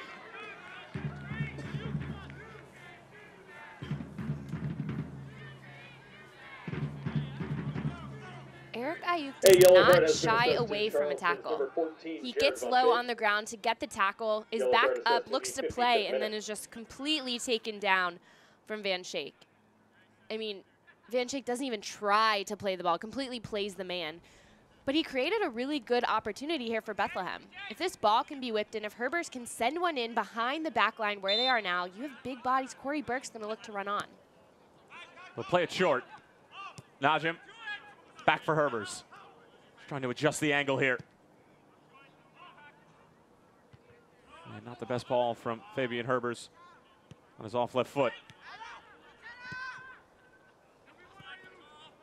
Space for Ayuk. Eric Ayuk bending it in behind the defense. Not handled well by Mueller by any means, but Ayuk just continues to make things happen, not only on the defensive end, but offensively as well. I love that ball sent in from Ayuk. It almost looks like he mishit it at first. He didn't get a complete clear contact, but it had the best texture on it, the perfect amount, a little bend, just feathered, not too much, but it was played in an area that forced Cooper to come off his line and he had to make a decision. And pushing the hind from Guerra, and not only made Cooper make a decision, but you're asking a lot out of the center backs as well, because they're, you know, almost on a three-quarter turn, having to deal with a ball that's bending back in towards. I mean, it's extremely difficult to deal with. That's why it's such a good ball played in as an attacker, because like you said, a defender is dropping and he has to listen to his goalkeeper, the goalkeeper coming off his line, but also the way he's facing. If he's going to play it, he's almost half turned towards his own goal. So it's a difficult one to clear, knowing also that he has runners coming in looking straight at goal. Corey Burke along for Fabian Herbers. Matched up with Van Schaik. Goes back for Najim, who was trying to hit it on the first time. As the sun is starting to peer through here in the Lehigh Valley. Sent through for Victor Mansoret.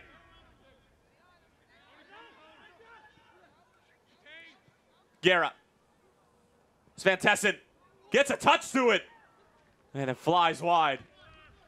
It's an innocent looking play, and shocked that Sven Tessen was even able to get the shot off. That was almost at no angle that Sven Tessen just hit that. He was completely hitting that on the turn, trying to find the far post. You see Prosper Chaluya try to get back, try to add pressure, but the run from Sven Tessen is diagonal away, and he's faced the complete opposite way. Hits the ball on the turn and just misses wide, but that shows Bethlehem cannot turn off their focus just for a beat. Because if that happens, Charleston is in behind, they have the bodies, have the speed, and they're gonna put the ball under pressure. 10 minutes gone here in the first half, or second half, I should say, at Goodman Stadium. Corey Burke.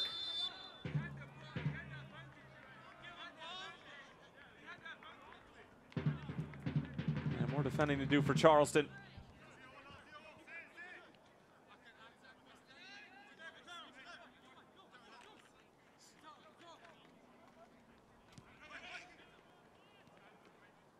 Ayuk. Herbert stood up by Hackshaw.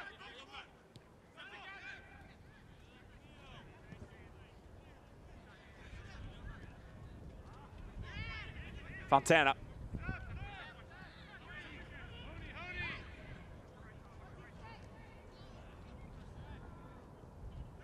Bit of a hospital ball there from Chaluya, giving away possession. And a foul against Derek Jones. It seems like whenever we see Bethlehem have their center backs really push up, outside backs involved in the play, it almost seems like it's too crowded in Charleston's defensive third. And obviously you want to have as many numbers as possible going forward, but it seems like this Bethlehem team operates the best when they just have more space to play in on the counter. Well, it seems crowded, but it also seems like the runs are similar. When you haven't... And Sagashi able to bring down this long ball. He's trying to square it back across for a teammate, and he'll see it out of play for a Charleston corner. With Bethlehem, when you have an outside back like Ayuk get forward, it's forcing Herbers to come a little central, and then he's trying to cut the ball on his left foot, which he's not as comfortable on his left foot. And then there's just so much crowding in the middle. So it seems like there's no, if there's going to be numbers, there has to be a different runs. It can't all be the same thing. Van Schaik, outswinger, Sven Tessen over the bar. Charleston claiming that it's a corner. They probably have a case, but Lauren Varga pointing to the 6.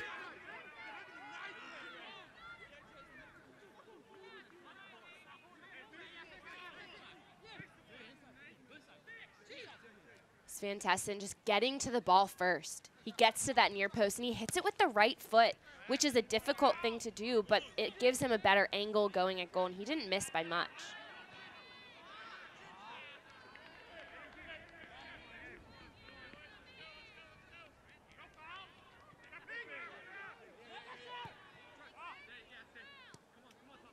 Subs are up and about on the Bethlehem bench, as I'm sure we'll see a change in the next 5-10 minutes from Brendan Burke.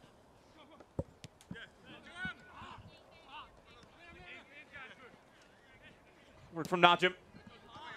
Guerra getting stuck in.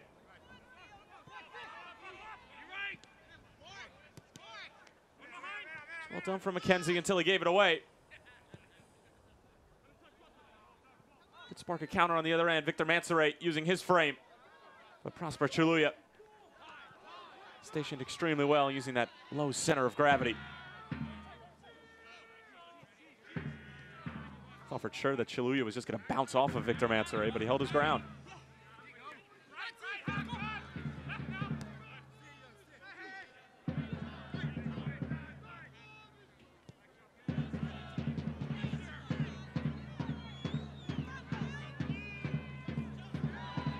Nifty work from Derek Jones. It's broken up by Jay Bolt.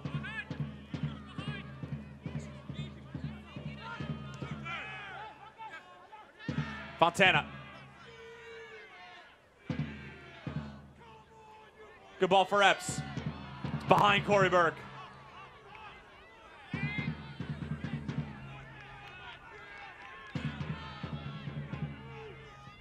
Fontana.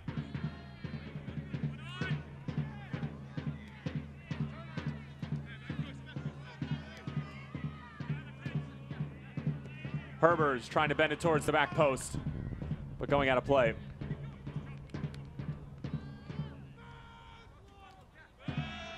Fontana, this is a beautiful pass. He covers a lot of ground and draws defenders, but the way that he slips that ball in behind, it's right into the run, right into the path. That's a difficult one to play because as he dribbles towards where he was playing it, the defenders start to slide together, come center a little bit, but he still finds the little angle.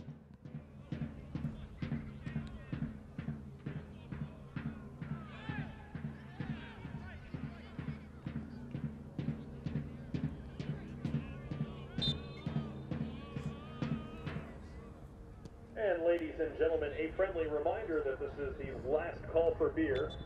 Beer sales end in the 70th minute.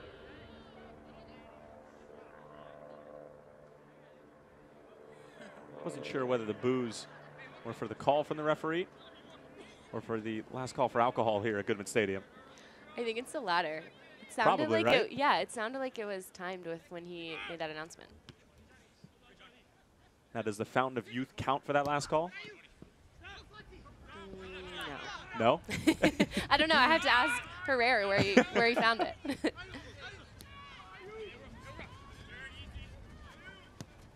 Herbers looking for Corey Burke, holding off Skylar Thomas, at least for the moment.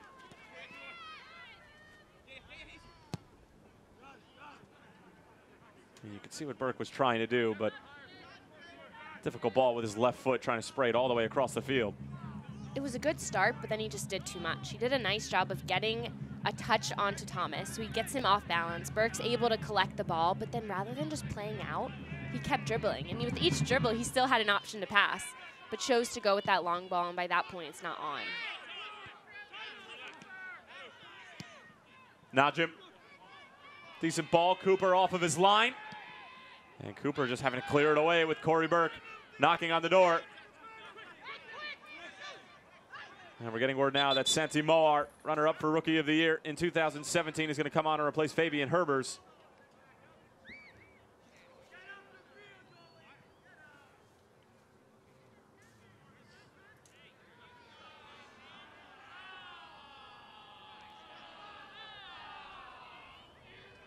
And Odisno Cooper is down. This is a great ball placed in from Najem, and that's exactly what he did. He placed it right at the corner of the box, so it forced Cooper to come out of his box to get into a tackle with Corey Burke, where you know Burke's going to track that down. He's going to use those long legs to get there. And at that point, Cooper's a player on the field. He's one of the 11, so that tackle can happen.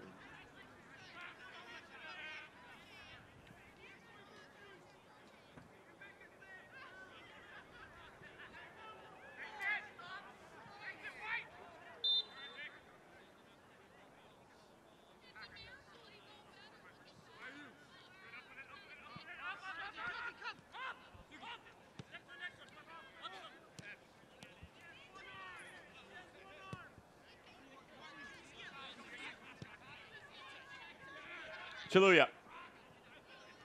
Marcus Epps dancing on Jay Bolt.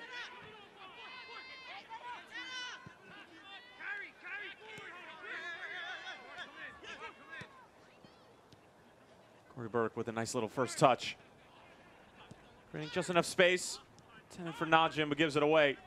And again, Charleston just doing a terrific job of tracking vertical runners. Not only going towards goal, but that was a run that you'll see a lot of teams maybe not track back and follow. But that's why Charleston had 13 clean sheets last year, and Mike Anhauser, one of the best defensive coaches in the league. And it was a nice job tracking, too, because if your body's there, all you have to do is just put a touch on the ball. You don't have to completely win it and play out. If you can just disrupt it in that area, with the numbers that Charleston has around, somebody will be able to maintain possession on the team. And that aforementioned substitution going to come to fruition. Santi Moar replacing Fabian Herbers. And substitutions brought to you, as always, by our friends over at the Lehigh Valley Health Network.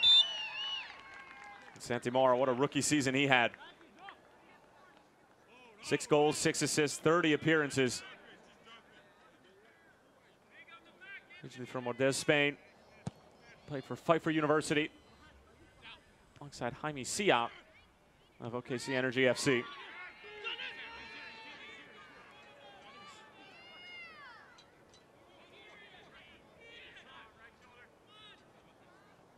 And it looks like we'll have a substitution for Mike Anhauser next, as it's going to be Wild coming on and Victor Mansoret coming off.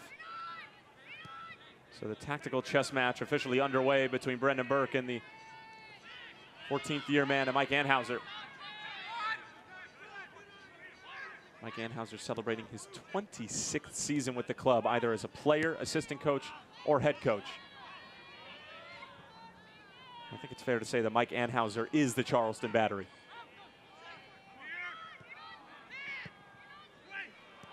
Poor ball there, right into the feet of Higashi. Guerra. Back for Higashi. Svantesson looking to turn. Stood up by the Bethlehem back line. Home side not out of the woods yet. And the ball handled by McCarthy. Bethlehem able to get out of that one. A terrible giveaway, and then nobody put initial pressure. Derek Jones dropped into the back line. Nobody stepped to the ball. There's Epps working on Van Schaik. Nice little dip of the shoulder. Marcus Epps squaring it across, but broken up by Skylar Thomas. Skylar Thomas was exactly where he needed to be. Marcus Epps does a great job 1v1, winning his battle. Sends a beautiful ball back across, but Thomas is ready for it. He knows it's coming there because that's the spot that the cross has to come to. So great job from Thomas defensively of knowing that and stepping to it.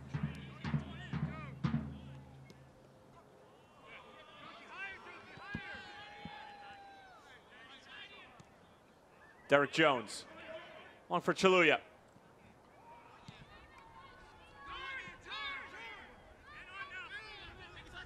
Santi Moar. Look at the hustle from the Spaniard. And able to draw the foul.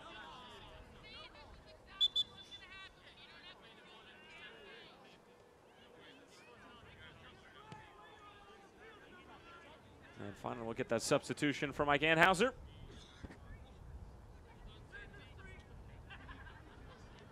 And it's Gordon Wild, 22-year-old, Leonberg, Germany.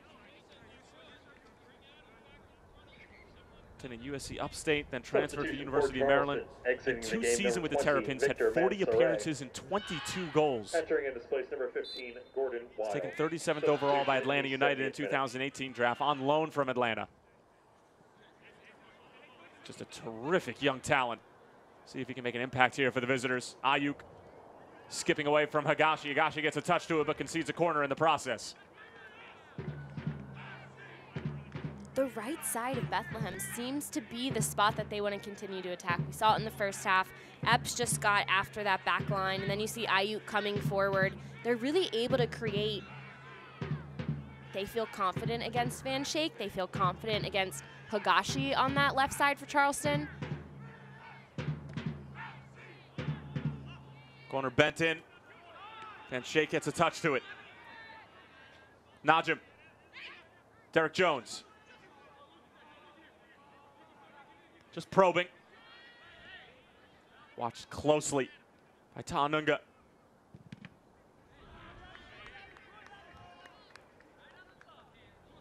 The way that play unfolded, nobody was there to help Jones when he was then facing the sideline. If he can have a player pop out who can get the ball and serve, it keeps him from having to dribble around and try to create something. Santi Moar. Jones did well just to be able to send it in the direction of Moar. Body's hitting the floor. The Forge asking for a call. And now they're going to get one, but not exactly the call that they were looking for.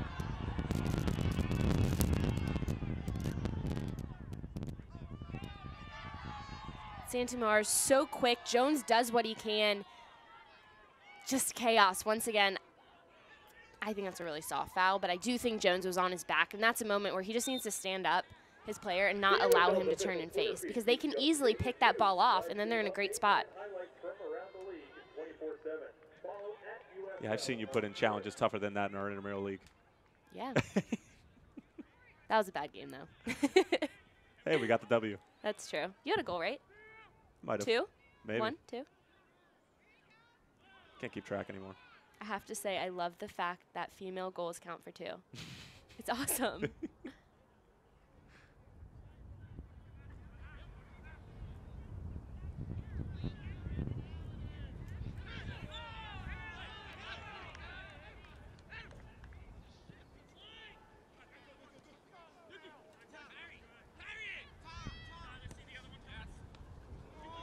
And now you can't handle it properly. Ball was about knee-high. Those are also difficult to deal with, as we're going to have another substitution coming from Mike Anhauser, and this time it's going to be Patrick Okonkwo, 19-year-old from Lagos, Nigeria. In his second season, came up to the Atlanta Youth Academy, replacing Ian Svantesson, who I don't think necessarily had his best performance today. No, he didn't, but Bethlehem did a really nice job of just bugging him. They weren't really going to win any aerial battles, or it was difficult anytime the ball came into his feet, but they did a nice job of standing him up and not allowing him to really get into any rhythm. They just messed with his game, and that's what they needed to do. Scratch that. Charleston entering the game, number 17, Patrick Okonkwo. Okonkwo actually was born in Lagos, Nigeria, then moved to Jamaica, and eventually came to the United States and stayed with a family in Georgia. That's why he was able to spend so much time with the Atlanta Youth Academy. And on loan from Atlanta United. Signed a homegrown contract recently.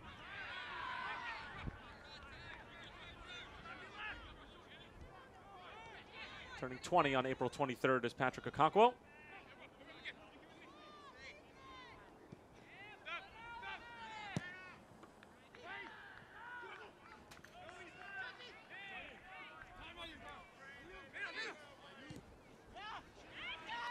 Ayuk finding Corey Burke.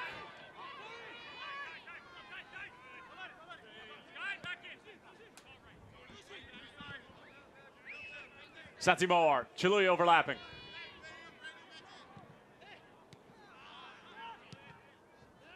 Handled well by Ta'anunga.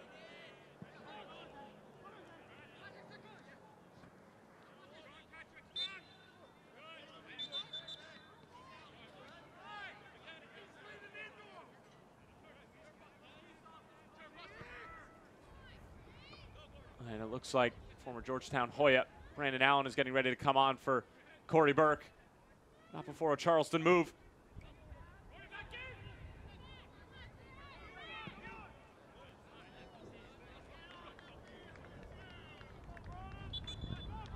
Now here comes Brandon Allen. Had a brace in the season opener against Richmond, but has not scored since. And Corey Burke coming off here in the 75th minute. Our And a goal scorer, substitution number 19, brought to you by the Corey Lehigh Burke. Valley Health Network. With these two substitutions, what I want to see from Bethlehem, first off, is Brandon Allen establish his presence. Be busy, be in the box. He has 15 minutes to work. He has the ability to put one away at any moment, so he needs to be active. But also, Santi Moar came in a couple minutes ago. He needs to find space, because we see Chiluya getting forward and wanting to go for the overlap. Well, that's in Moar's area that he likes to create in. So Moar has to be active as well and find space, whether that's central, whether that's a little bit higher, whether it's wide and working with Chiluya. He needs to find grass so he can create, because he's one of Bethlehem's biggest playmakers. Allen was trying to bring it down, appreciates the ball in. Brandon Allen from Old Bridge, New Jersey, actually attended St. Joseph's Metuchen, which is the same high school where NBA superstar Karl Anthony Towns went. Brandon Allen had a terrific career at St. Joseph Metuchen, went on to break all sorts of records at Georgetown. And was, of course, part of that 2016 New York Red Bulls 2 side who won the USL Cup. Santi Moar looking to take on Bolt. Bolt has been really stout all game. Moar, decent ball in. Taylor Mueller is there. Nagashi bringing it down. Tanunga leading the charge. Skipping away from Chiluya. Numbers forward for the Battery. Anunga. Great play from Mark McKenzie.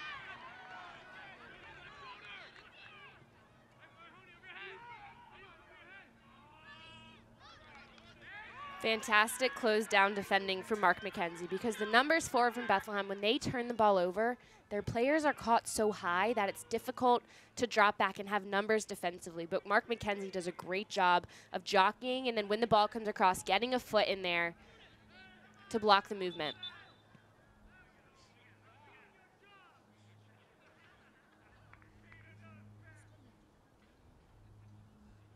Looks like Derek Jones caught an elbow or a hand to the face.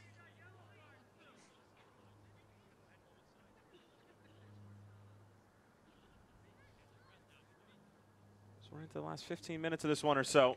No goals in the second half thus far. Both goals came just a few minutes before the halftime whistle. It was Skylar Thomas first for the Charleston Battery off a corner from Van Schaik, and then just moments later, a response from Corey Burke in the Bethlehem Steel after Fontana's corner rattled off the crossbar, and after a tizzy of action, Burke able to somehow find the back of the net. That's where we stand at the moment. We're getting to the point, Morgan, where any chance could be the chance that leads to 3 points instead of just one. Well, it's almost been like that the whole game also. We've seen Bethlehem, I think, have the better chances, but Charleston, every time they get on the break, they look like they can put one away. They get the numbers forward. They have the energy going forward. So it's almost been like that all game, but like you said, now that the clock's really ticking down, it just, you feel it more.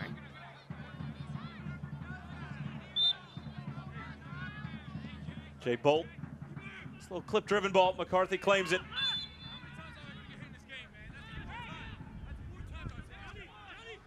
And McCarthy having a word with Lauren Varga, saying, how many times am I going to be hitting this game? And kind of has a point. Skylar Thomas has probably been responsible for at least 2 or 3 of those hits after the fact. Decent ball forward, well covered by Taylor Mueller, who was helping out his outside back, Jay Bolt.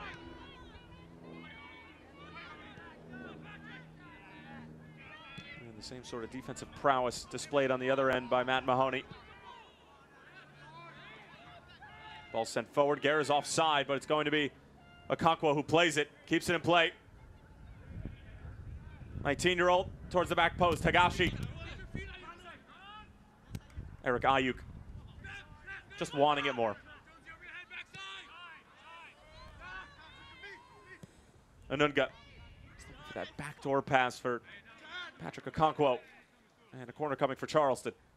You can see Mark McKenzie and John McCarthy talking about that. I don't think the communication was there, because McKenzie could have let that ball go. McCarthy could have won it, or it even would have rolled out for a goal kick.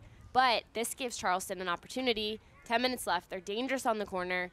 Bethlehem has to be focused here. You see Brandon Allen coming in. He's a big body. He needs to be ready to mark, because it only takes that one play. Both teams have their goals via corners. Charleston have another one left in store. Van Schaik, great ball in, but McCarthy is there.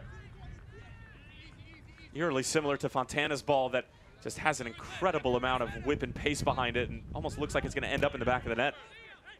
That was a well-struck corner. It almost caught McCarthy off his line a bit. He had to go back and was facing his own goal.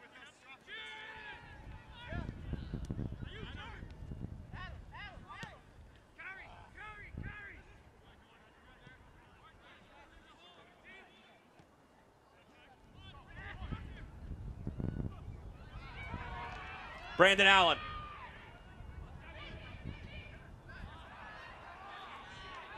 Still with Bethlehem. Now it's Santi Moar. Thought he was going to size up Jay Bolt there, because he loves those 1v1 situations and has the technical ability to take on virtually any back in the United Soccer League, but liked to go for the early service there. Moar didn't look. he didn't know that he didn't have any players in the box. It wasn't the best serviced, first and foremost, but even if it was played in, there weren't enough players around. If he can take a peek, which he normally does because like you said, he likes going 1v1. And it looks like the former Syracuse Orange man, Chris Nenko, is going to come on for Marcus Epps' next opportunity. Nenko missed the first 2 games due to a quad strain, but did make an appearance against Nashville in that 1-0 loss. And slowly but surely getting back to match fitness. Ayuk.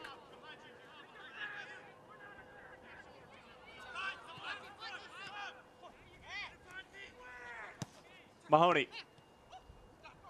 Here's Epps. Fighting his way through. Almost fell for Santi-Moar. Okonkwo holding up play.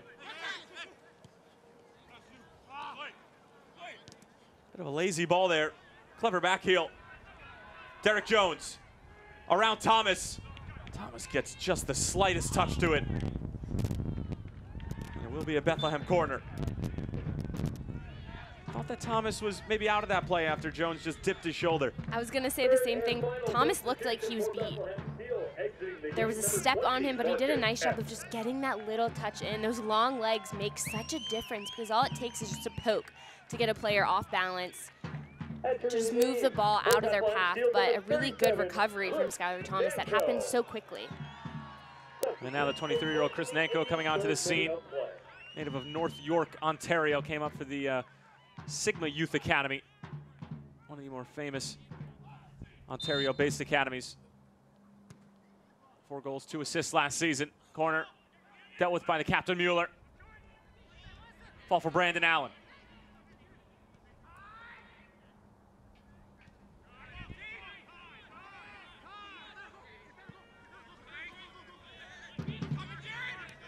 Ayuk. Just trying to use his pace and touch it around Higashi, but Higashi alert to what Ayuk was trying to pull. Brings you the best from around the league with news, highlights, and interactive features.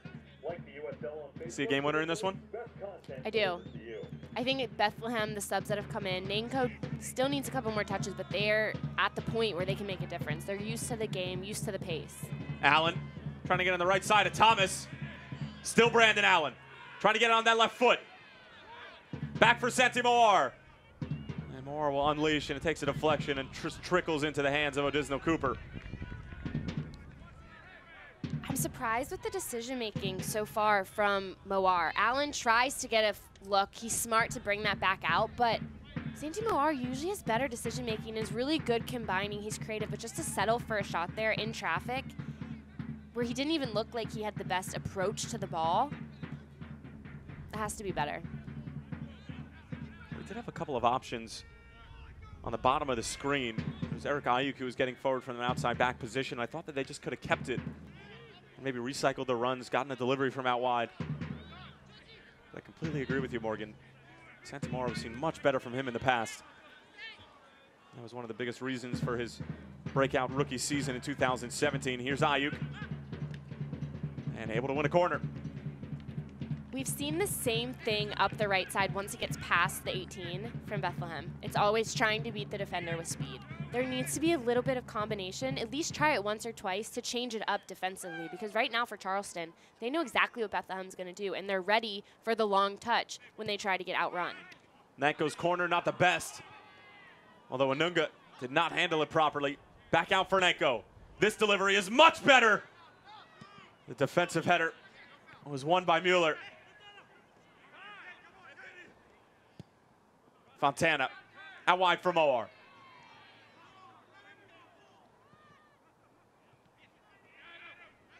Najim.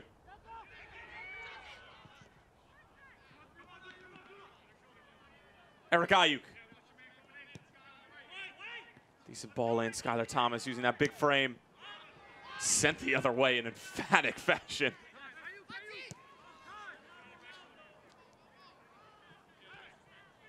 Ayuk.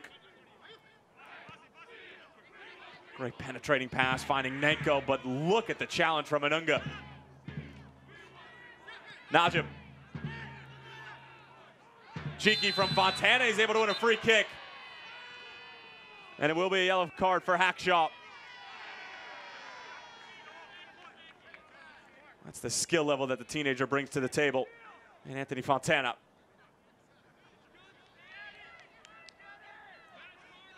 Two big clearances, or three from Anunga for Charleston, but it wasn't enough. Bethlehem kept the pressure on them, which was good. They were able to absorb the ball that came back and then build up once again. But what I really liked was Ayuk getting forward on the right side. He started to go down end line, but rather than cross it, hit it back across the 6, hit it at that diagonal, so it was a different look. That's what I was saying I wanted to see, because now it forces the Charleston back line to be aware that maybe there's a different option that Bethlehem will go with. Well, this would usually be a ball that James Chambers would hit and usually hit the frame with. Najim and Moore on top of it now. It will be Santi Moore, just over the bar. As you mentioned, James Chambers.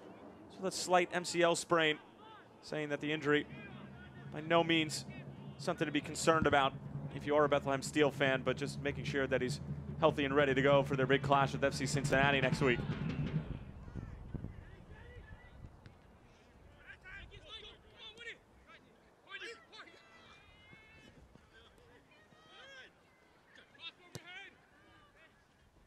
And shake, defended by Mahoney. And fans, remember, ESPN Plus is the new streaming home of the USL in the United States. Watch all the action throughout the 2018 regular season and USL Cup playoffs starting on Saturday, April 14th. Visit uslsoccer.com for more details. I'll tell you what, Mahoney, not the biggest of center backs by any means, but he does a great job of using his body, using his shoulder to fend off larger strikers like an Atula Guerra. And that's what you have to do, especially if you're smaller, is just get the first touch. So use your body, get the first touch in a little bit just to put the forward off balance. But when we spoke with Brendan Burke, he had a lot of praise for Mahoney. He just said that he stepped up for them in a big way in that center back position, has stepped in, and he's one of their guys, is what he called him, a guy that they look to play that role and to have a big impact and really lead the back line. Anunga looking for a Okonkwo, but too close for McCarthy.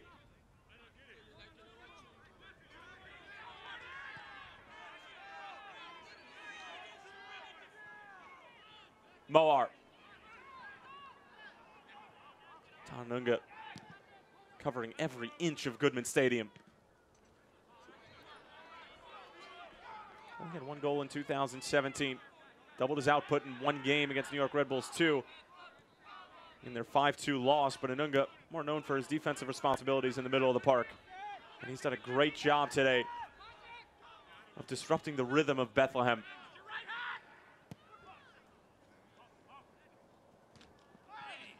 Big collision there between Van Schaik and Ayuk, and it's a foul against Ayuk.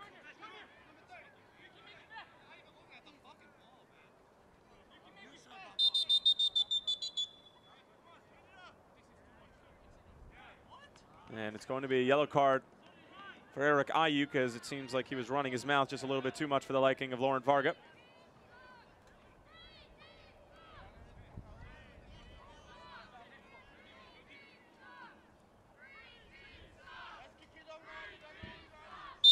Yellow card assessed Bethlehem Steel's number 21, Anthony Fontana. That's going to be Anthony Fontana with the yellow card. It looked like it was Ayuk.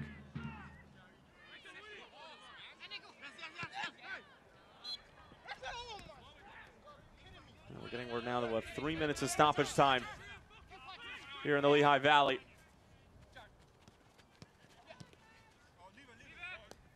Corey Burke's equalizer in stoppage time in the first half spells out 1 point apiece for these two sides. So you have late drama in store here at Goodman.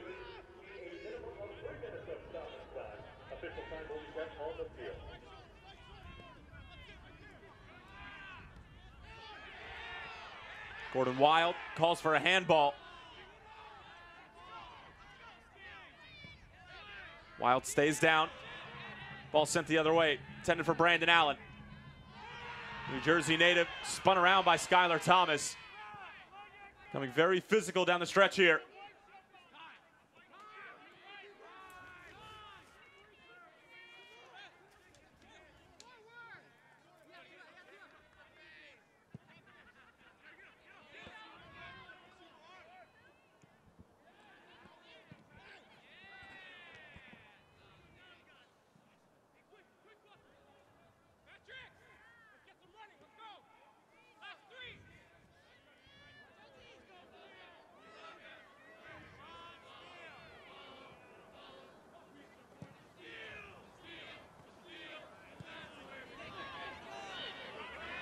Nyko. Something brewing for Bethlehem. Moar into the box. Late arriving run, but handled extremely well by Jared Van Schaik.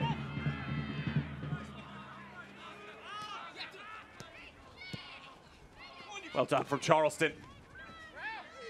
And now you're committing the foul. That last run up from Bethlehem, that's what we wanted to see from Santumar. Getting into the attack, being dangerous in the run of play. He found the ball wide. When we spoke with Brendan Burke, he said there's very few players in the league that are as good with both feet as Moar is. So he's able to get that ball with his left foot, serve it in. Fontana was just a step off, but the response dropping was good. Ayuk had to commit that foul just to slow the game down. McCarthy handles it, and what would be a McCarthy hold without Skylar Thomas right on his doorstep. Moar stripped from behind by Okonkwo. Lauren Vargas says it's clean. We'll play on. Allen leaving it off for Najim, touching it out wide. It's Chris Nyko now. 93rd minute. Ball towards the back post. And Fontana, not exactly sure whether he was trying to knot it back across or put it on frame, but either way, a goal kick, and that might just do it. That was a promising moment, though. The way that Bethlehem was able to win it, it was a ball up, back, and then hit wide. A good ball served in. Like you said, Fontana should have hit that across the 6. His body looked like he was trying to do that. It just didn't come off. But just that little spurt of about 8 seconds was really strong for Bethlehem. It just shows that it doesn't take much to have a strong build-up. And that's going to do it. Corey Burke's equalizer right before halftime stands. And both teams will settle for a point here in the Lehigh Valley. Both sides dropped all 3 points in their previous games and will come away from Goodman with a point apiece. Corey Burke in his return. Getting a big goal for Brendan Burke in Bethlehem. First goal this season. Came in the 4th minute of stoppage time in the first half. Charleston Battery got on the board through Skylar Thomas's corner kick goal off a lovely feed from Jared Van Schaik. Morgan Conklin, your thoughts? A really good response from Bethlehem after that Charleston goal. It was good from Bethlehem early on. Like I said, there was the up and down. Charleston took advantage, was able to score on a set piece. Bethlehem should have been better there, but the response was fantastic, just what it needed to be. Coming out of half, I don't think there ever was really clear momentum. It was almost a little bit of that up and down once again, and I think for Bethlehem, you see it with their team, it's difficult to create that just because of the roster changes, but they just missed that consistency. It wasn't there all game. Well, both teams will have 4 points exiting week 4 of the United Soccer League. We'll be back in just a few moments with post-game final score, Bethlehem 1, Charleston 1.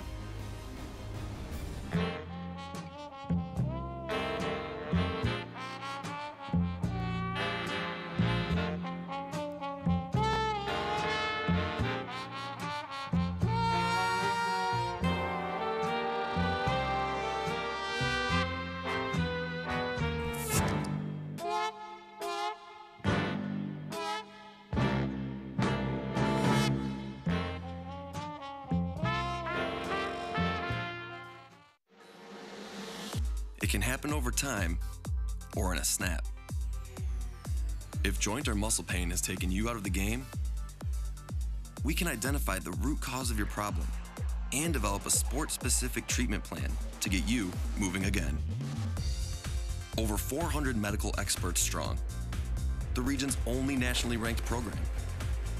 That's Orthopedics in Action at Lehigh Valley Health Network.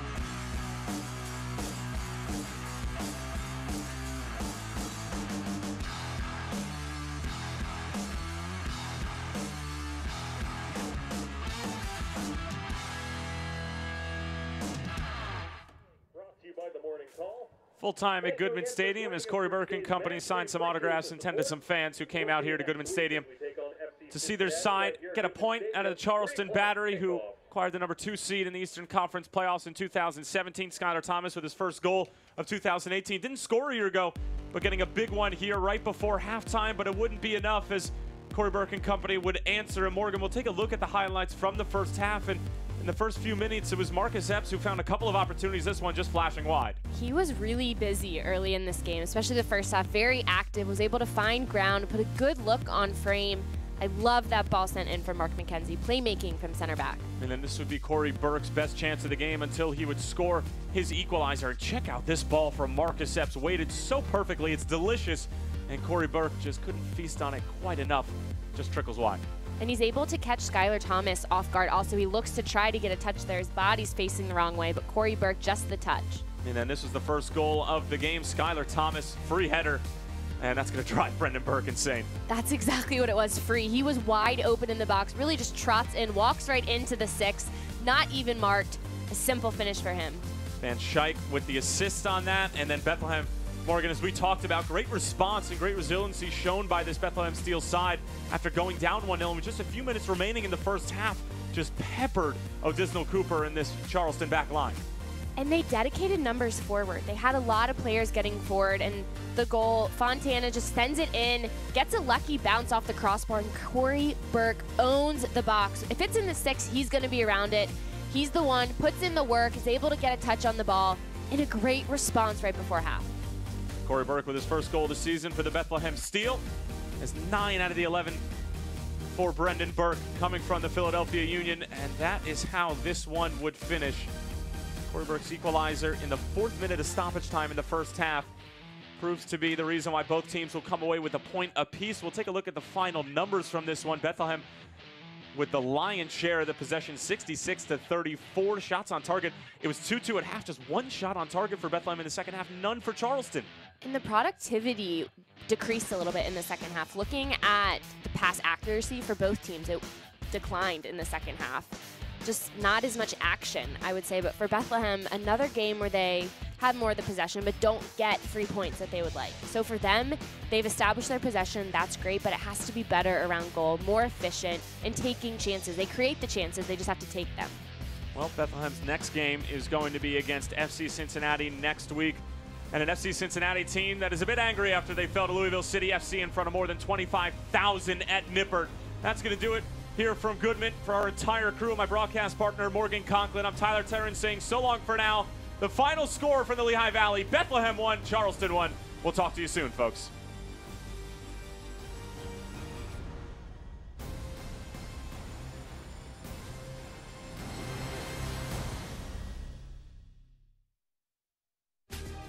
This copyrighted telecast of the United Soccer League may not be retransmitted, rebroadcast, or reproduced without the express written consent of the United Soccer League.